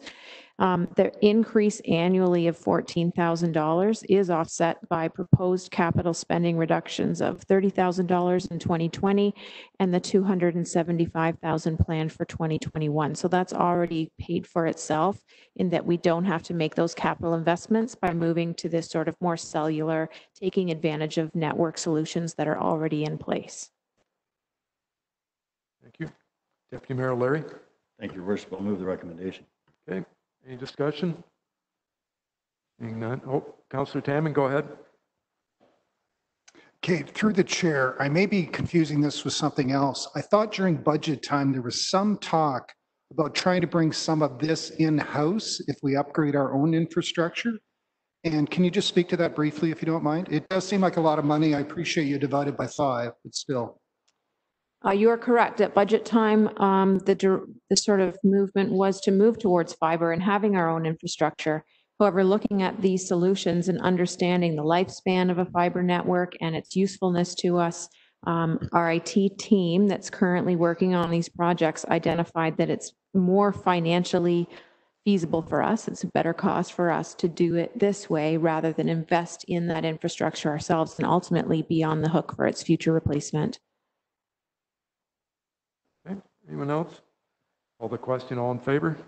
That is carried. You can tell Councillor Merton to come back in. We're down to 12F, which I think is Ms. Bloomfield again. That's me as well. Thank you, Your Worship. This is an annual report that we've been bringing forward to council, and I think we're into year 3 or 4 of looking at a holiday closure for City Hall. So the goal of this report is to not only approve the holiday closure for 2020, but also to have sort of a blanket approval for the future years as defined by the appendix. So as I said, it is year 3 of 4. We have found that even during the days that we are only open half a day, the number of public coming into the building has declined, and it's at this point minimal. It's consistent with what other municipalities are doing as well, closing city halls and requiring staff to utilize their vacation. That is another benefit to us, is that it draws down those vacation liabilities that are frankly a true financial liability when we get to staff moving on or retiring. It also gives work done while there's no staff in the building without having to incur overtime because they're still able to come in during the regular workday.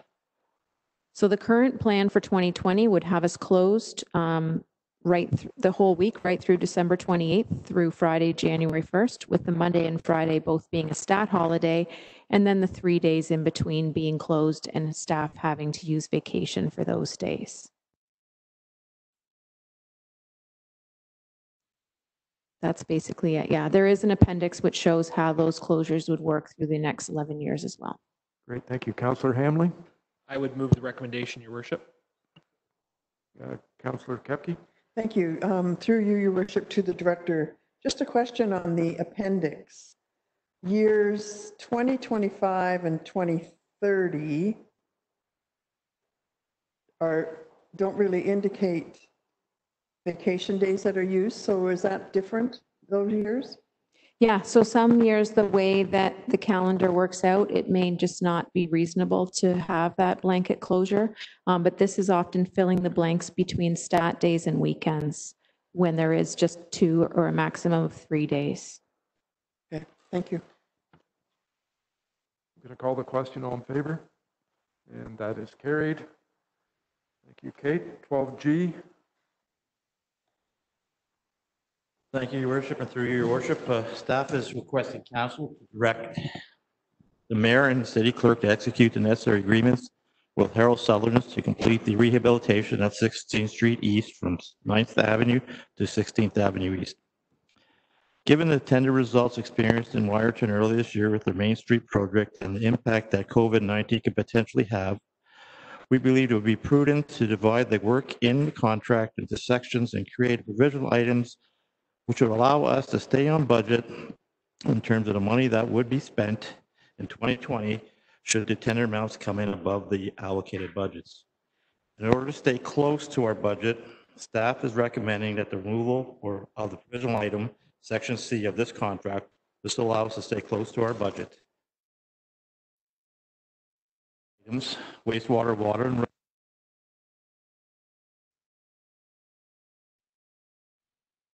will cover the deficit in this section.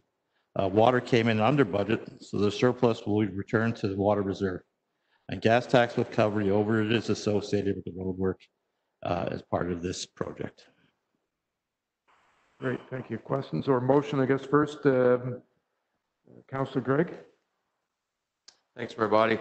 I would be happy to move the motion in front of us. Anyone that travels the city is well aware of how much disrepair 16th Street or Highway 26 has fallen into. And I mean, we very much are beneficiaries of over $900,000 of connecting links funding to offset some of the cost here. That said, you know, a lot of businesses have had a really difficult period getting through the last several months. What's the communication plan that will be executed just to you know, enhance directional flow of traffic and make sure people get to the mall and the restaurants and so forth during the construction period? And we will be contacting every commercial business along that stretch of road to communicate to them what will take place. We'll provide newsletters to each one of them to ensure they have the contact. The areas like the lane where the lane closures will take place. However, we anticipate the road will be open for the majority of the project. So while we'll be going down, we'll continue to have as much regular flow into these businesses as possible. But again, we'll be communicating everything with individual meetings with each one of these businesses, just to let them know and make sure if they have any questions, who they can call and contact. And as such, we should be able to flow through this project fairly. I'm not going to jinx myself. I'm not going to say anything more. Thanks. Any other questions? Councillor Kepke? When do you anticipate this work to start? Thank you for your question, Your Worship. We're hopefully within shortly in the beginning of August, after the beginning of August, start mobilizing and starting the temporary water in some sections, and then start with the removals and replacement of the water, sanitary work, concrete repair, and then finally the overlay of asphalt. Mr. Kafalis, I can't help but think that stars align sometimes when COVID hit, and we've got a 10th Street bridge ripped up, and we've got 16th Street ripped up, that it would have been awful if we had had a full slate of tourism coming through, and we're lucky that the money came together this year. Councillor Gregg has moved that. Going to call the question. All in favor? That is carried. Thank you. I think you've probably got the next report. Thank you, Your Worship, and through you, Your Worship. Staff is seeking council approve the award the 2020 resurfacing program to E.C. King and have council direct the mayor and city clerk to execute the necessary agreements. The tender results were good and within 4% of the allocated budgets. Gas tax will cover the difference, just under 15,000 of what was allocated and what came in.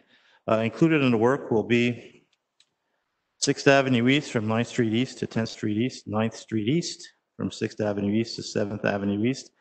The first one was about 200 meters in length. The next one was about 95 meters in length. Well, then we have 6th Street A East from west of 7th to the Bayview School. It's about 137 meters in length. 4th Avenue West from 28th Street West to 29th Street West, about 183 meters in length. 28th Street West to 4th Avenue, from 4th Avenue West to 5th Avenue West, about 194 meters in length. 6th Avenue West from 10th Street West to the north end, to the dead end, so it's about 286 meters in length. 5th Avenue West from 3rd Street West to the north end, and then 4th Avenue West to 23rd Street West and 24th Street West, and as well as the Mile Drive Trail. Dodd, for waiting for your at least halfway, maybe a third of the way through the report before he put up his hand to move it. Go ahead, Travis. Thank you, Worship. Waiting for this report to come. I know the roads that you just listed, a lot of them are roads that have been listed as failed in the past year. So to have those replaced is absolutely fantastic news. So actually thrilled to move that recommendation and repaved. So that's assuming none of the other roads deteriorate in 99 years. Anyone else got any comments? Councillor Gregg, go ahead. I just can't help but I have to note that that section on 28th Street, I hear from public transit riders on how awful that is on the Brook Rape. So when that little section is done as an improvement on that bus route. Favor, and that is carried. 12I. And through your worship, staff is asking council to direct the mayor and city clerk to execute the necessary agreements with call to recycle organization established as a producer responsibility organization to handle and probably dispose of recycled used consumer type batteries. The service essentially costs the city nothing, and call to recycle will provide a minor contribution for the collection of the batteries. This is more of a housekeeping issue or, yeah, business. Good, thank you. Councillor Thomas? I'll move that recommendation. Any discussion? Just a question on where they will collect these batteries. Thank you. We do collect some of them during household hazardous waste days, and we also have like a bin set up at Public Works and I believe some other locations. So people bring their batteries in, they drop them off, and then we go around and collect them, and then bring them up to Public Works, and then call Recycle 2 to come and get them. Good, so no other questions. I'll call the question. All in favor? That is carried. Thank you. I think we're over the page to 12J. I think it's Pam. I think you've got all the rest, don't you? Almost, Your Worship. If I could just ask the clerk to put Schedule C from the report on the screen. This is the final recommendation report respecting proposed zoning bylaw amendment and site plan approval for the former St. Thomas Church and the manse located on 4th Avenue West. As council is aware, the zoning amendment proposes to add a daycare as a permitted use with an expanded parking area, including 2 accessible spaces with a severance of the manse, recognizing the existing site and building regulations. In terms of the process, council heard a technical report on June 29th. You hosted a public meeting July 13th, and no one spoke in opposition to the application. In terms of the provincial policy statement, the adaptive use of this historic institutional building within the city as a settlement area on existing services and the continued use of an existing serviced residential property is consistent with the direction provided by the provincial policy statement. In terms of the property is designated residential, and the official plan provides for local institutional uses subject to a site-specific zoning amendment, provided certain tests are met, and the zoning bylaw is in conformity with the city's official plan. Presented today at our Accessibility Advisory Committee. City staff have reviewed the site plan application in accordance with city bylaws and policies and subject to the conditions recommended, including a site plan agreement. The proposal represents good planning. So with that, Your Worship, we would ask that Council would receive the report, that in consideration of the staff recommendation and written and oral submissions, that Council would find that the applications are consistent with the provincial policy statement, as well as the goals and objectives of the city's official plan. You would pass a bylaw to adopt the amendment number 31. You would approve the site plan by GM Deemert Architect, subject to the conditions in Schedule F, and that you would also pass a bylaw authorizing the mayor and clerk to execute a site plan and servicing agreement. As I've noted, to meet their timelines, it's atypical to ask council to approve the bylaw on the night when you receive this report. However, to consider that this evening. Great, thank you. Thomas? I'll move the recommendation. Any questions or discussion? Seeing none, I'll call the question. All in favor? That is carried. 12K, declaring property surplus. Thank you, Your Worship. The city has received an offer for lands in the industrial park, described as Part 3 Registered Plans 16R5091. It's approximately 1 acre in size, 23rd Street. If we could just go to the map provided with the report. In terms of surrounding land uses, to the east of the property, it immediately abuts the Kenny Drain with the new Sunbelt Rentals. Further east, to the west is McDougall Fuels. North is the Enbridge site and vacant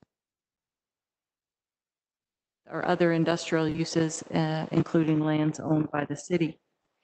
The city has or I should mention that the sale is for a proposal for a warehouse and shop, and our normal development process would apply. The city has a land sale bylaw that outlines steps that have to be followed in any sale of land, and I noted that this property was not listed for sale, so we have to work our way through the process. So the first thing is a notice and a bylaw to declare the subject parcel surplus, and that would be subject to the public input. We're proposing notice would be given on our website as well as in the Sun Times. In terms of the valuation, normally we list lands in the industrial park as recommended by staff.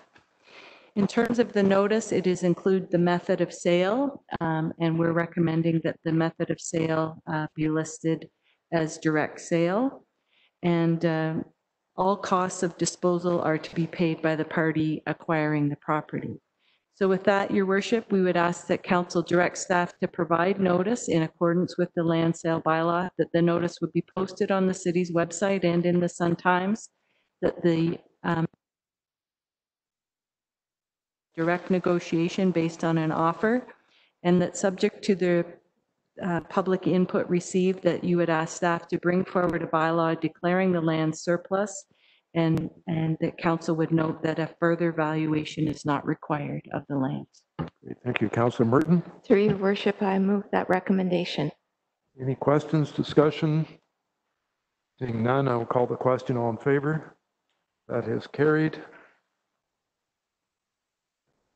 What's next? Your Worship, Habitat for Humanity Grey Bruce is planning to construct a new semi-detached dwelling on lands on 4th Avenue East. This project will give 2 families great energy efficient homes in this community. Correspondence is attached requesting that the city waive the building permit fees for the attached to the report breaks down the fee. There's, for the building department, there's plans review, permit issuance, as well as 7 mandatory inspections.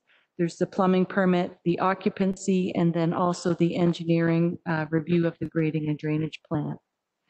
The fees for each, the total fee is $3,658.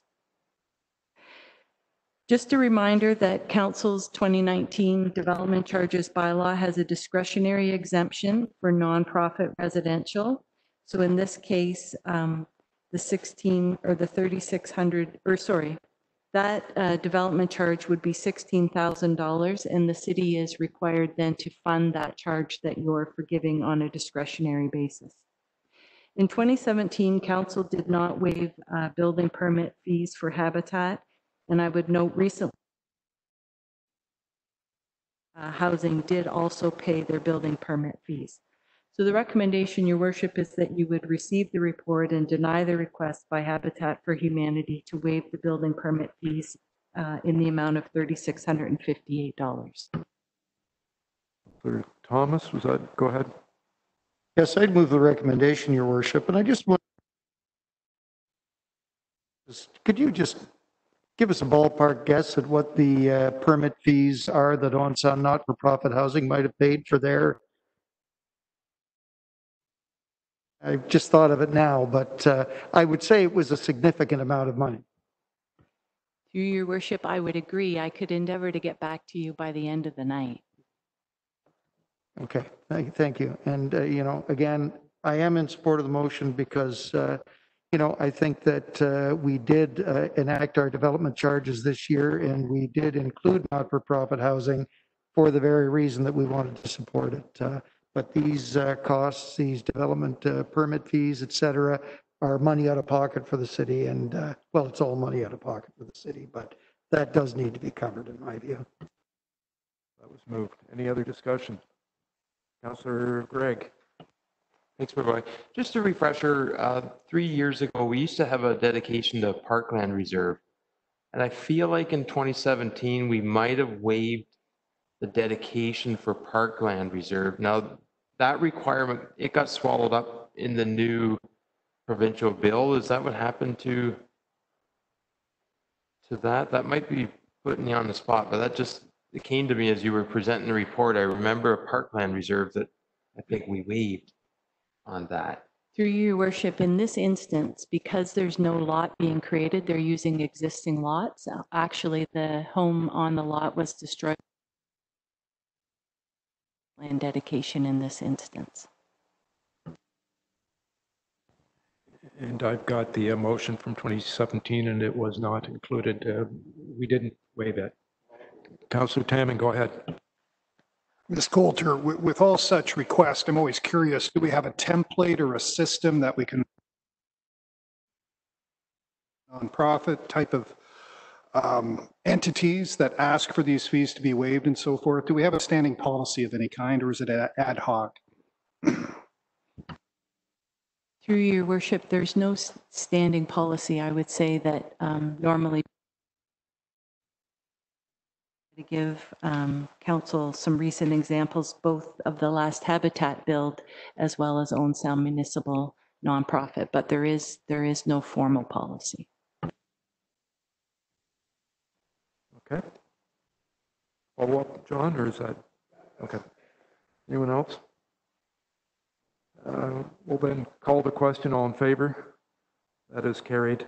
Pam, I asked you to communicate with Habitat for Humanity very carefully, because I had a discussion after 2017 that there was some confusion that they thought more fees had been waived in the past, and I've gone through the entire history of 2000, 2004, 2007, 2008, 2009, 2010, 2017. It's sometimes it was more, but it was mostly development charges. As you say, that is still money that we've got to take from taxes to put into that development charge pool to replace it that we aren't charging. So I think that needs to be explained, and also that it's consistent with On Sound housing, so that we do understand that people do understand that we are being consistent with others. Thanks. Next, Pam, I think it's you. I'm tired of hearing that. Entered stage 2 of the recovery, which allowed restaurants to have seating outside on patios. Council proactively delegated authority to the city manager to approve new sidewalk patios, and in other locations, patios have been expanded as a minor amendment to their approved site plans. In total, as Councillor Tamming noted, there are 3 great sidewalk patios in our downtown, and there's been 8 other patio expansions in other locations in the city, and it's certainly been well received. Zoning requirements still apply to these patios, and the province, recognizing that zoning may prohibit certain temporary patio expansions, have enabled municipal councils to use the temporary use bylaw provisions without giving notice, without having a public meeting, or having an appeal period. Planning should always be so easy. All our current new or expanded patios meet current zoning standards. However, staff have identified areas that may cause a concern moving forward, such as setbacks for tents, parking areas, maximum lot coverage, as well as the provisions of 5.10 respecting outdoor patios. So we're recommending that council would authorize a temporary use bylaw under the provisions of the provincial OREG to pass a temporary use bylaw respecting the erection of temporary restaurant, the result of the emergency order 518/2020. Great, thank you. Councillor Thomas? I would move the recommendation, Your Worship, and I must say, seeing the patios in the downtown really makes me wonder whether we need any parking on Main Street at all, but that's a discussion for another day, or maybe another month. I sense in the weekend that discussion is coming. It's moved. Any other questions, comments? Call the question. All in favor? That's carried. Pam, the next one might be yours. Sorry. The picture of the property sort of as it exists today with the green siding and the old sign. The city is in receipt of an application for facade grant. It's a double facade grant for a property at 856 just north of City Hall on the west side of 2nd Avenue East. It was last occupied, that's great, thanks Brianna, by Awesome Blossoms. Due to committee meeting dates and the timing of the proposed start for the facade improvement, we've brought this application directly forward to council. As council's aware, it's located in the central downtown as well as the rear facade on the River Precinct. The property is also on our Heritage Register, and in 1856, the building opened as Parker and Cattle Drugstore, and then it became later Parker and Company. There are 2 really neat window transoms just inside. One says Parker's and one says toiletries. The proposal includes removal of the 2 doors and the transom windows, and then with a replacement with a new single door, 2 windows, bringing that facade out to the street, a steel overhang, and a new sign. On the rear facade, a new awning and sign, which is really encouraged facing the river area. Normally, if we didn't get the application so close to council, we would have a bit more time to go back and forth with the applicant and work out some of these kinks. The heritage listing speaks to the upper facade brick, and the street level facade has been substantially altered. And the application removes that work that's been placed there and really does transform it. We're recommending that council approve the application with a proposed alteration to the entryway of the facade, subject to the glass transoms above the existing entry doors being reused in some way in the project. As well, we'd like to just work with the developer to ensure that the fusion stone being proposed for that street level facade is consistent with the program guidelines to the satisfaction of staff.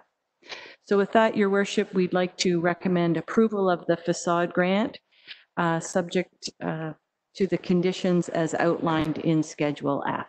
Great, thank you. Councillor Dodd.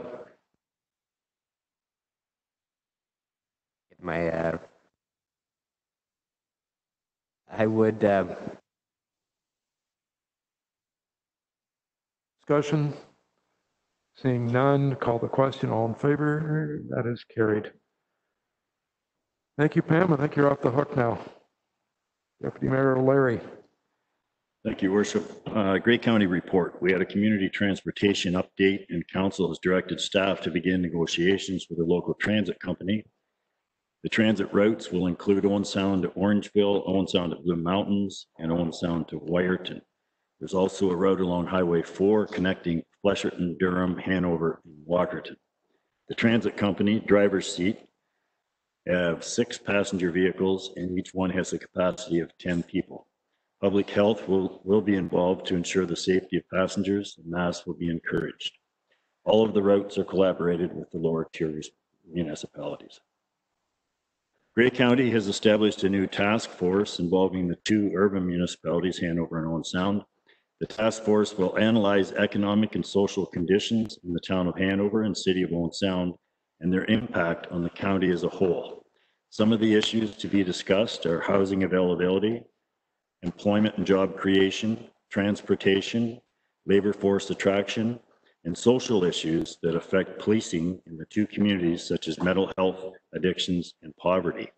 This task force will meet for a maximum of 8 months. On the public health side, we continue to have full control over the outbreak in Grey and Bruce County. As of July 15th, 2020, in Grey Bruce counties, we have only 3 active cases, 0 cases currently hospitalized, 0 deaths, and 0 facility in COVID-19 outbreak. Successful deployment of case management, contact management, and outbreak investigation and management, including workplace investigations. Working with all schools in Grey and Bruce to ensure safe school reopening. In light of the continuing uncertainty about public health risks, school boards will be asked to prepare for normal school modified school day routine based on smaller class sizes, cohorting and alternative day or week delivery, and at-home learning with ongoing enhanced remote delivery. Minister of Health is meeting every 2 weeks with executives from all schools, streamlining all services and activities related to schools through one program, School Health. The return to school in the fall of 2020 will be voluntary and based on parent choice. For parents who choose not to send their child back to school, school boards should prepare to offer remote education. And ongoing actions taken by the Grey Bruce Health Unit, receive and reviewing reopening plans for locations closed due to COVID-19, including inspections as required. Infectious disease team continue with case and contact management, reporting, and responding to COVID-19 related calls.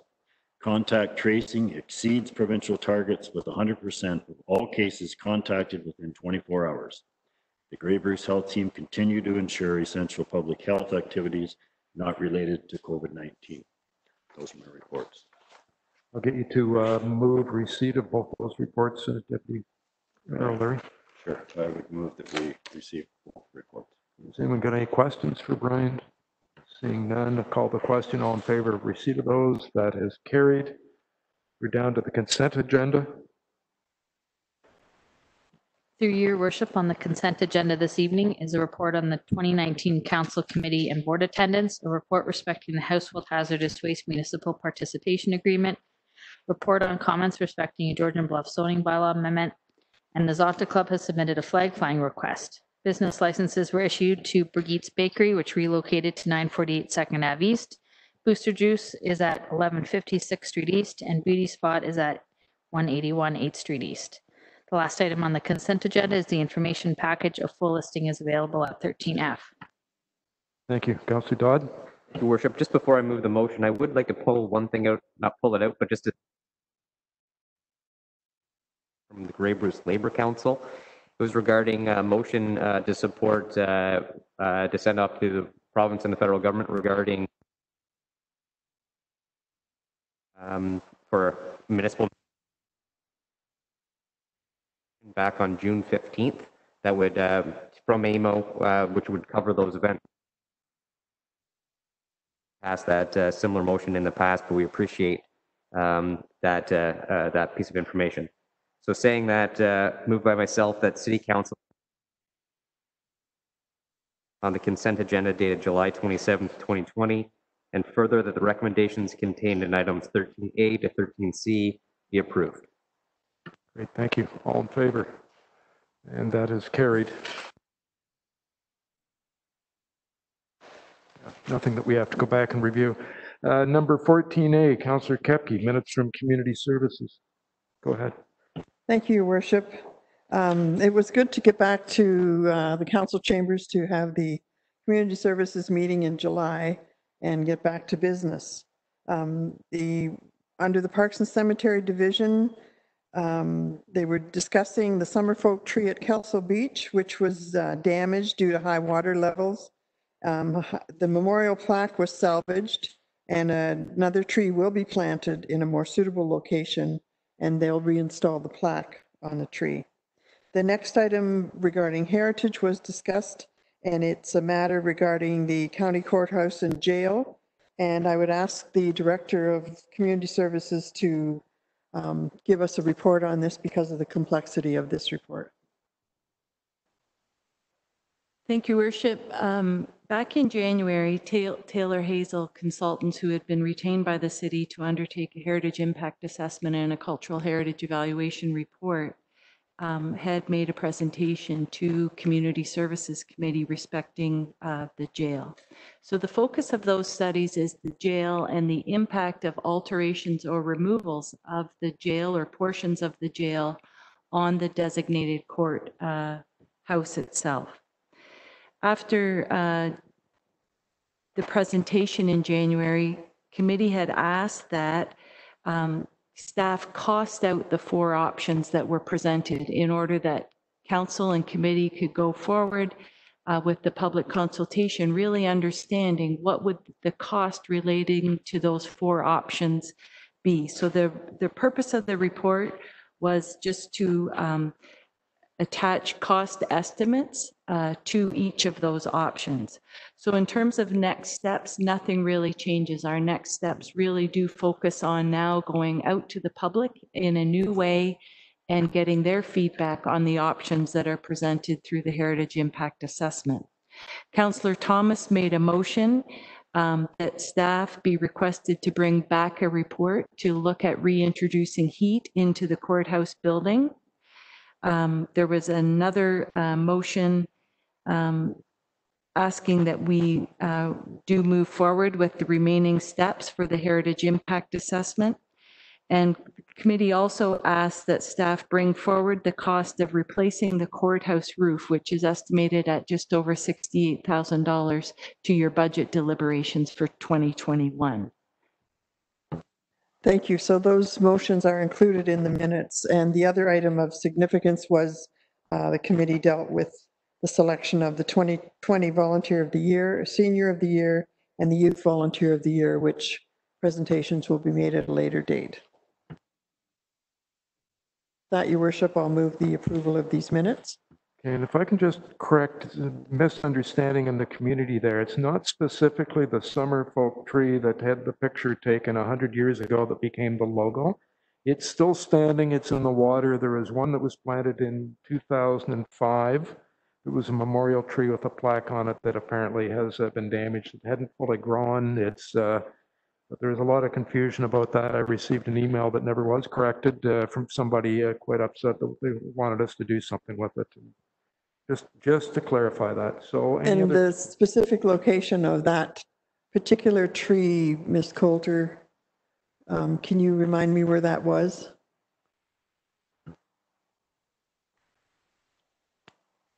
Sorry. Through you, Your Worship, I think the tree that did fall down is closer to the Summerfolk Circle, but perhaps the mayor would want to confirm that. I don't remember, but it's in the water. Nice having a mask on so nobody can tell if you're serious or not. Any more questions? Any questions for Councillor Kepke on those minutes? Seeing none, I'll call the question, which is for approval. Was there somebody I missed? Okay. So all in favor of approving the minutes? That is carried. Thanks. Councillor Tamming, Tom Thompson Art Gallery Advisory Committee, June 18th. Go ahead.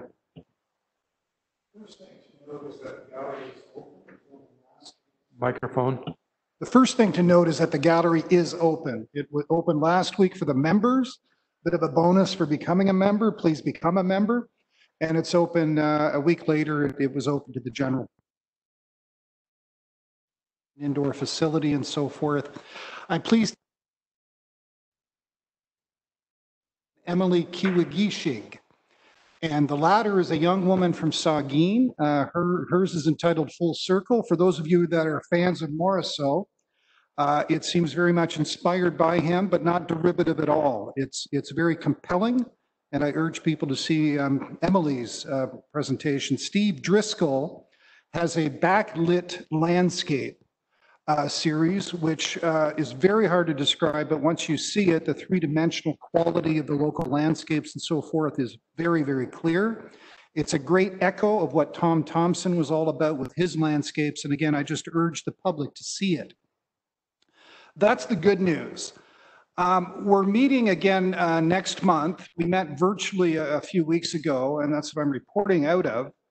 And the Ontario Arts Council, as was reported by Mr. Thomas a few meetings ago, when he was chair, they did downgrade their evaluation of what we were doing, much to our consternation. And as a result of that, we lost a bit of a grant. We were rated fairly low. And Aidan, fortunately, our new gallery director, is very conversant with the Ontario Arts Council. She reversed that grading, a grading which we really can't visit on anyone because it frankly happened in large part, I believe, that we had no proper head curator at the time. We're going through a bit of a gap in staffing. But we're concerned about the Ontario Arts Council. It's obviously an important body, and we'd like to be more impressed, we'd like them to be more impressed with us. I must say as well that we are puzzled by their evaluation, which in large part dealt with the fact that we were not sufficiently diverse, we did not have Aboriginal voices and so forth. I have to say that it's anecdotal, but in my years of being at the Tom and popping in on Sundays and stuff going back almost 20 years, I've seen a lot of diversity reflected there. So there are some discussions that are going to have to take place, and hopefully they'll be productive. Finally, we are launching a more consistent approach to fundraising. Marianne Alton has agreed to chair a subcommittee, and we've either teed that up formally or we're about to. And that's going to be a great thing for the community, a little more consistency in how we market ourselves and in how we conduct fundraising. It's been a little ad hoc in the past. So again, look for good things that way.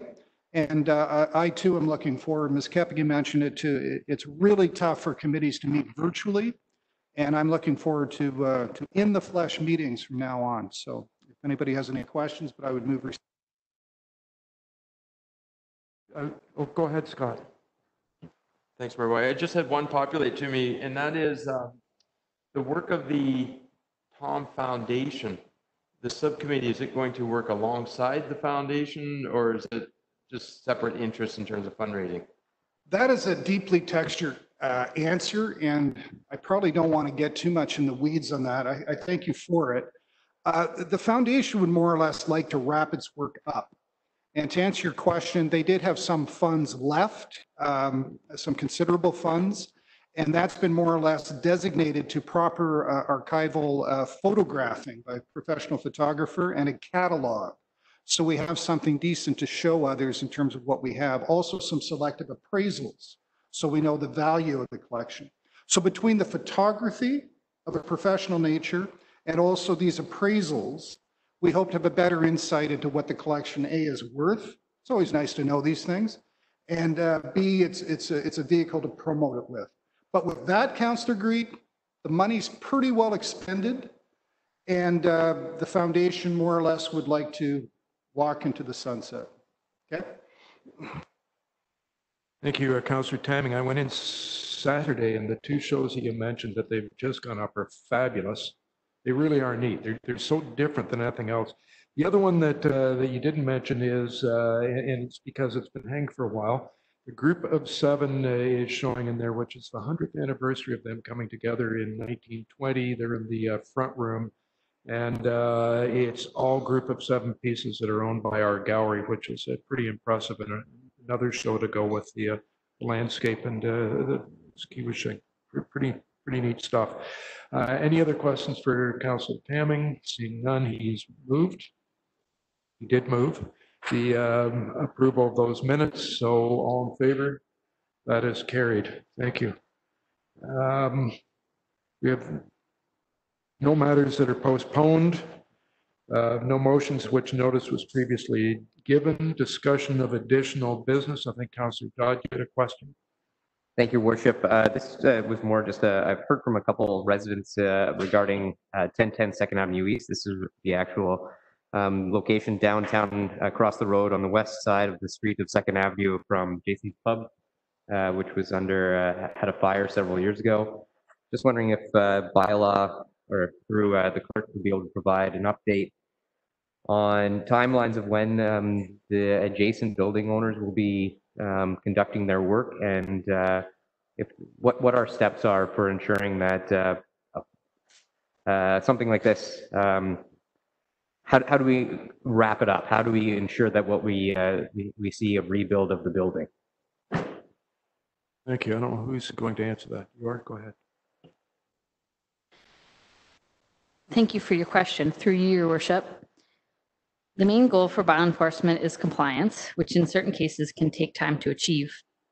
Since the fire, there's been a lot of back and forth between the property owner and city departments. Most recently, a final compliance letter was sent to the property owners requiring that a building permit be issued and a contractor be secured by the end of June. Those requirements were both met, but the contractor has since found out that a fill permit is required from the Grey Salva Conservation Authority. Once the fill permit has been issued, the contractor will begin work on site. We're quite hopeful that this will happen in the very near future. Should this not occur, however, there are enforcement tools that bylaw can use to gain compliance. The property owners have also submitted a facade grant application, and if you will look at the photo I've put up on your monitors, you will see the plans for this building. We're excited to see these plans come to fruition, which will be a great upgrade to our downtown core. Good. Next on other additional business, Councillor Merton.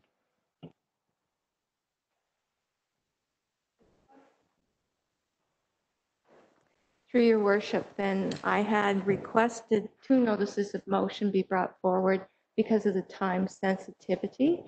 And my request is, if council is in agreement and would waive the notice of motion, then we could proceed to address those motions this evening, but I would need someone to waive that.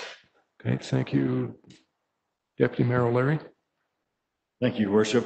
In support of Councillor Merton's motions, I would move that the City Council waives the notice of motion provision in the procedural bylaw to consider motions relating to anti-racism and anti-oppression and Emancipation Day.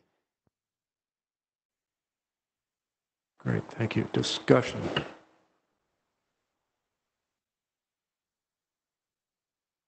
Go ahead. A little unclear, like something like Emancipation Day is pretty well spelled out. It's within days here. I just think there's a reason we get notice of motion, and that's because it allows council to have a fulsome opportunity material that we're going to consider.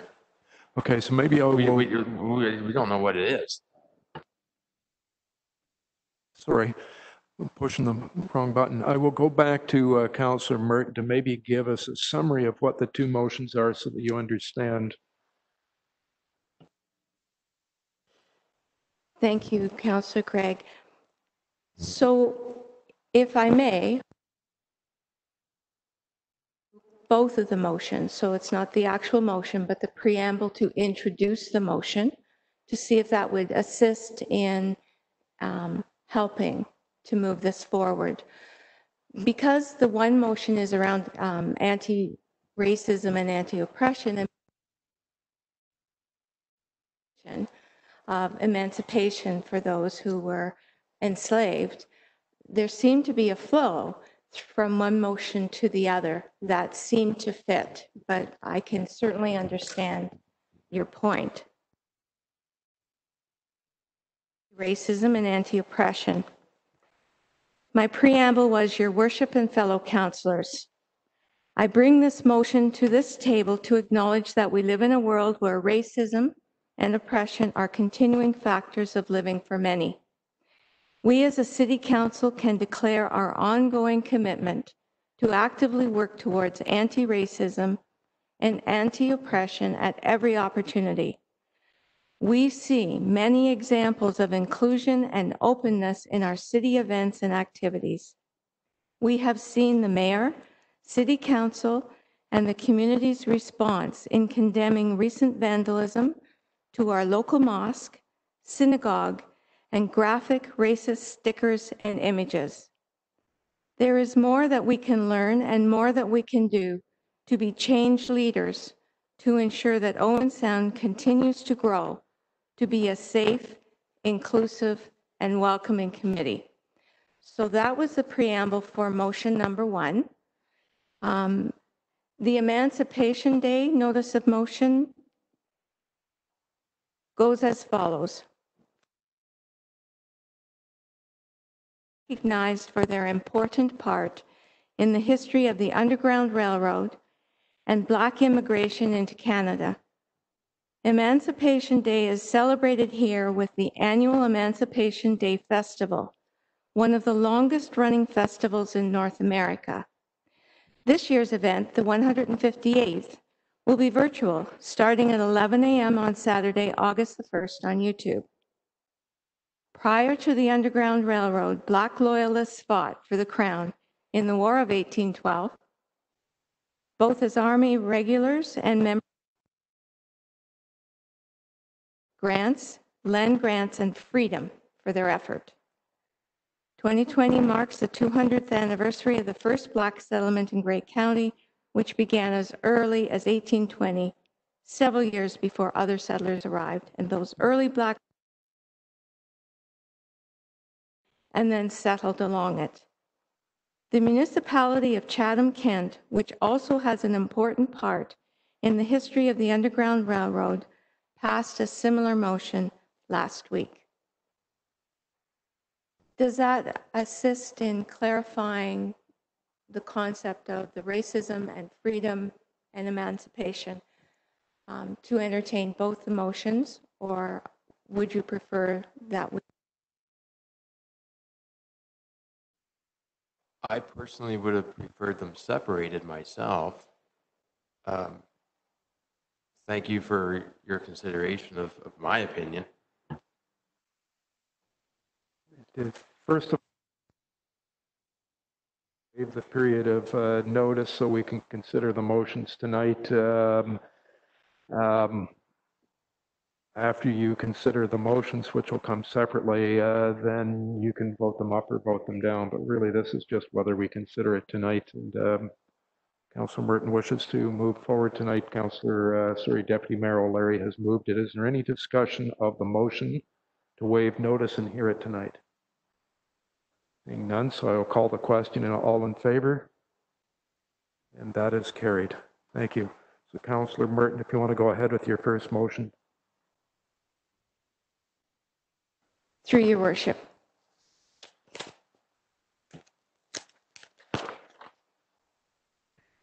The motion is as follows. Pardon me, too many papers. Whereas Council acknowledges that systemic racism and oppression exists and persists in communities throughout Canada,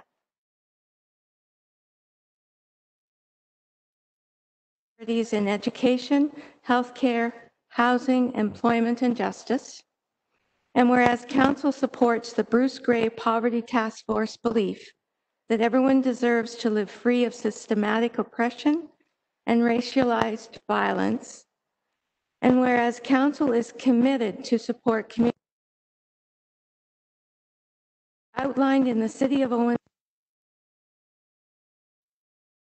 2020, making our vision clear, And whereas council's role is to listen, learn, understand, and act, therefore be it resolved that the City of Owen Sound will actively work towards anti-racism and anti-oppression at every opportunity, including, but not limited to, information sharing, ongoing education and training for council, committee members, city employees, including summer students,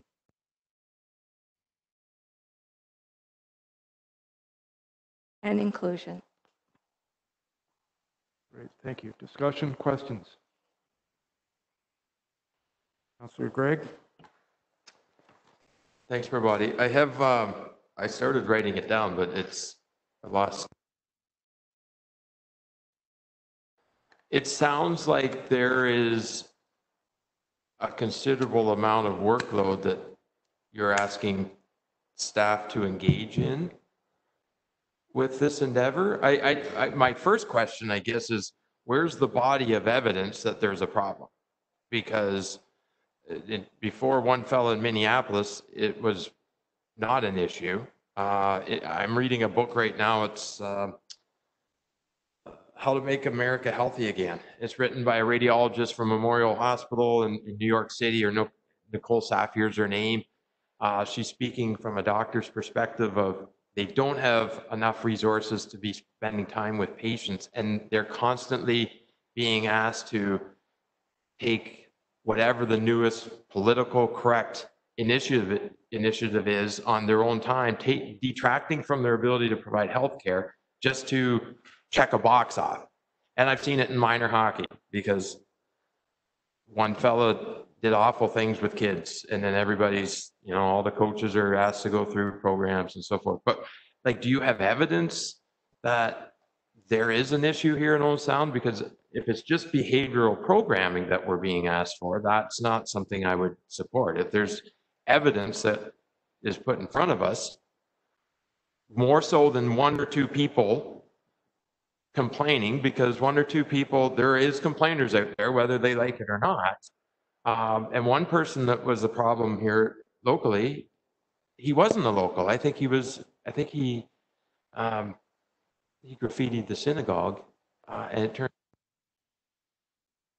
to then broad stroke the local community as being racist. I'm not sure I'm willing to do that.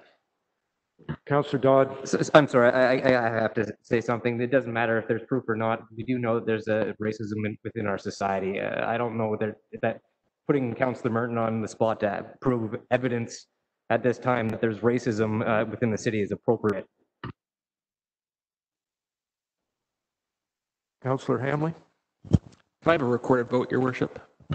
Okay, we'll get to that. Councillor Tam, did I see your hand up? Yeah, go ahead. Councillor Merton, obviously I support your motion, but I almost would like it adjourned to allow some discussions with perhaps the city manager so some specifics can come out of it. And I'm not faulting it. It just seems a little general. And I'll just give you an example. I asked our new city manager, and I think I'm quoting him right, whether we had a diversity strategy of any kind that I think other Ontario municipalities, some have.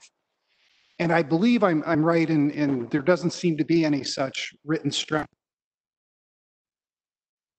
Me, I'll just be very direct, is my stepson has, and I've had many discussions with him. He grew up in Owen Sound, and it wasn't always easy. And I remember being at a meeting, a strategic plan meeting in the aquarium downstairs in the secure room, and we had all the leaders, all the managers, and all the citizens that wanted to be there from Owen Sound, and there wasn't a single racialized person in the room. So we have no racialized leaders in this town, political leaders, and we appear to have no racialized managers. I think it's an issue, and I think it's an issue if Owen Sound ever wants to break out of the Leave It to Beaver culture that we have here, a culture that we're all bathed in, and we might not see the differences that exist and the different treatments that exist. We might not be alive to it, but there may be something, best practices from other municipalities and so forth, that our city manager could alert us to. and say, you know what?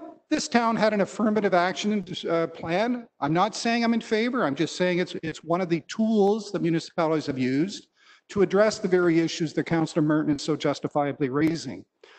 I mean, I'll vote in favor of the motion if it's not going to be adjourned, but I'd sure like to see some meat put on that bone over the next few months so we can come back with something a little more hefty. Those are my comments, and I'll stop with that. Thank you. Mr. Simmons, do you want to reply to that?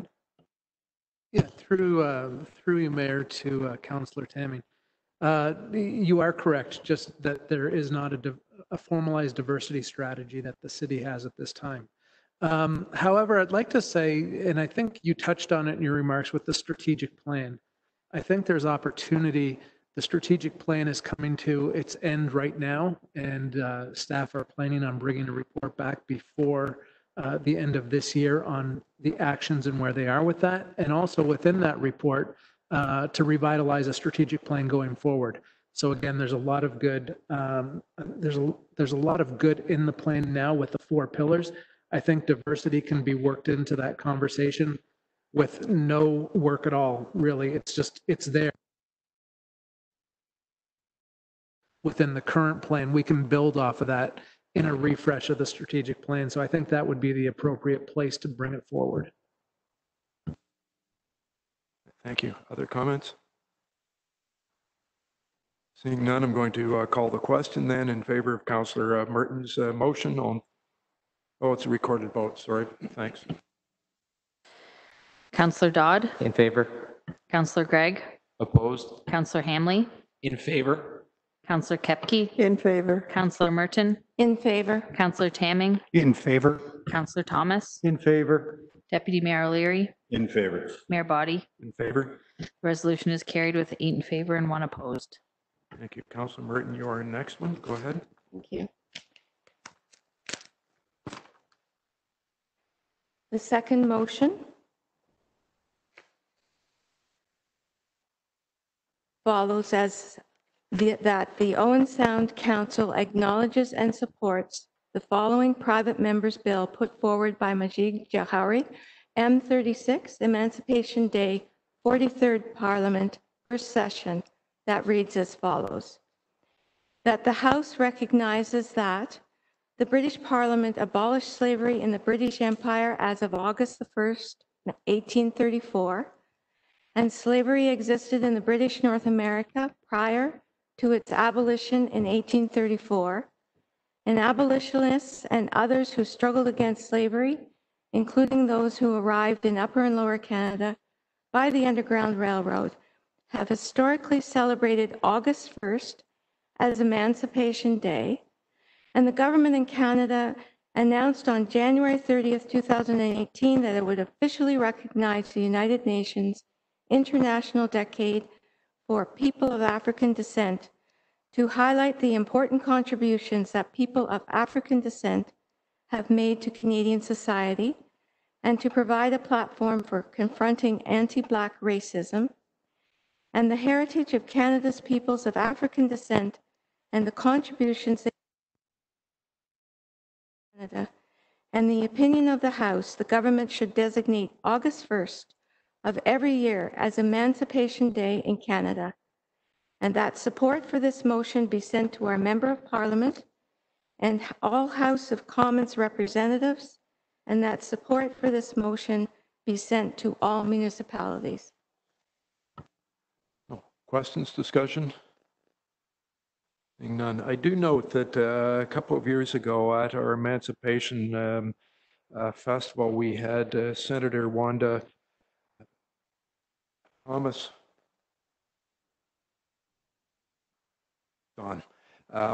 Bernard. It might be, I hope I've got it right. It'd be embarrassing if I don't. She was a professor from the university in Halifax. Dalhousie is appointed to the Senate of Canada. She brought a motion in the Senate to have August 1st recognized as Emancipation Day.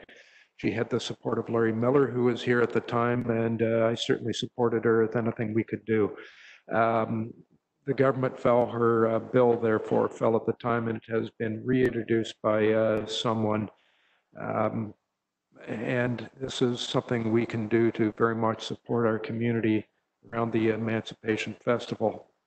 158th year of them having the festival here, and what a history we have. So it's something that I would very much support. So other comments? Seeing none, I'm going to call the question. All in favor? And that is carried. Thank you, Councillor Merton, for both of those. Down to number 18, motion that the Committee of the Whole rise. Councillor Dodd. Thank you, Your Worship. Moved by myself that the Committee of the Whole rise and report. All in favor? And that is carried. Number 19, motion to adopt. Thank you, Your Worship. Moved by myself, second by Councillor.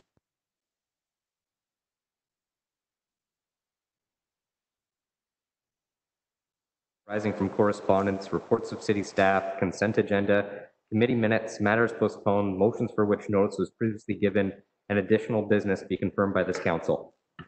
And all in favor? That is carried. Notices of motion. Anyone have any notices to give?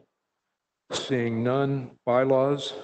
Councillor, sorry, you've been demoted. Through your worship, the bylaws listed for approval on tonight's agenda include the confirmatory bylaw, a bylaw to execute an agreement with Harold Sutherland Construction respecting 16th Street East rehabilitation and infrastructure improvements, a bylaw to amend zoning bylaw number 2010-078 respecting lands at 1331 4th Ave West and 1321 4th Ave West, a bylaw to execute an amending site plan agreement with Grey Rouge Property Rentals for property at 1185 4th Ave East, bylaw to execute an agreement with Rogers Communication respecting network services for municipal facilities, a bylaw to execute an agreement with EC King Contracting respecting asphalt resurfacing, a bylaw to amend the zoning bylaw to authorize temporary restaurant, bar, patios as a temporary use of land in the city, and lastly, a bylaw to execute an amended agreement with Phoenix AMG Inc. respecting airport management services at the Billy Bishop Regional Airport. Great, thank you. Councillor Dodd, go ahead. Thank you, Worship. Moved by myself, second by Councillor Gregg, that bylaw numbers 2020-081 through to 2020-088 be passed and enacted. All in favor? That is carried. So that completes our business for tonight. It is 9:26. We're adjourned. I hope everyone has a, well, good Emancipation Day and a good long weekend. Thanks.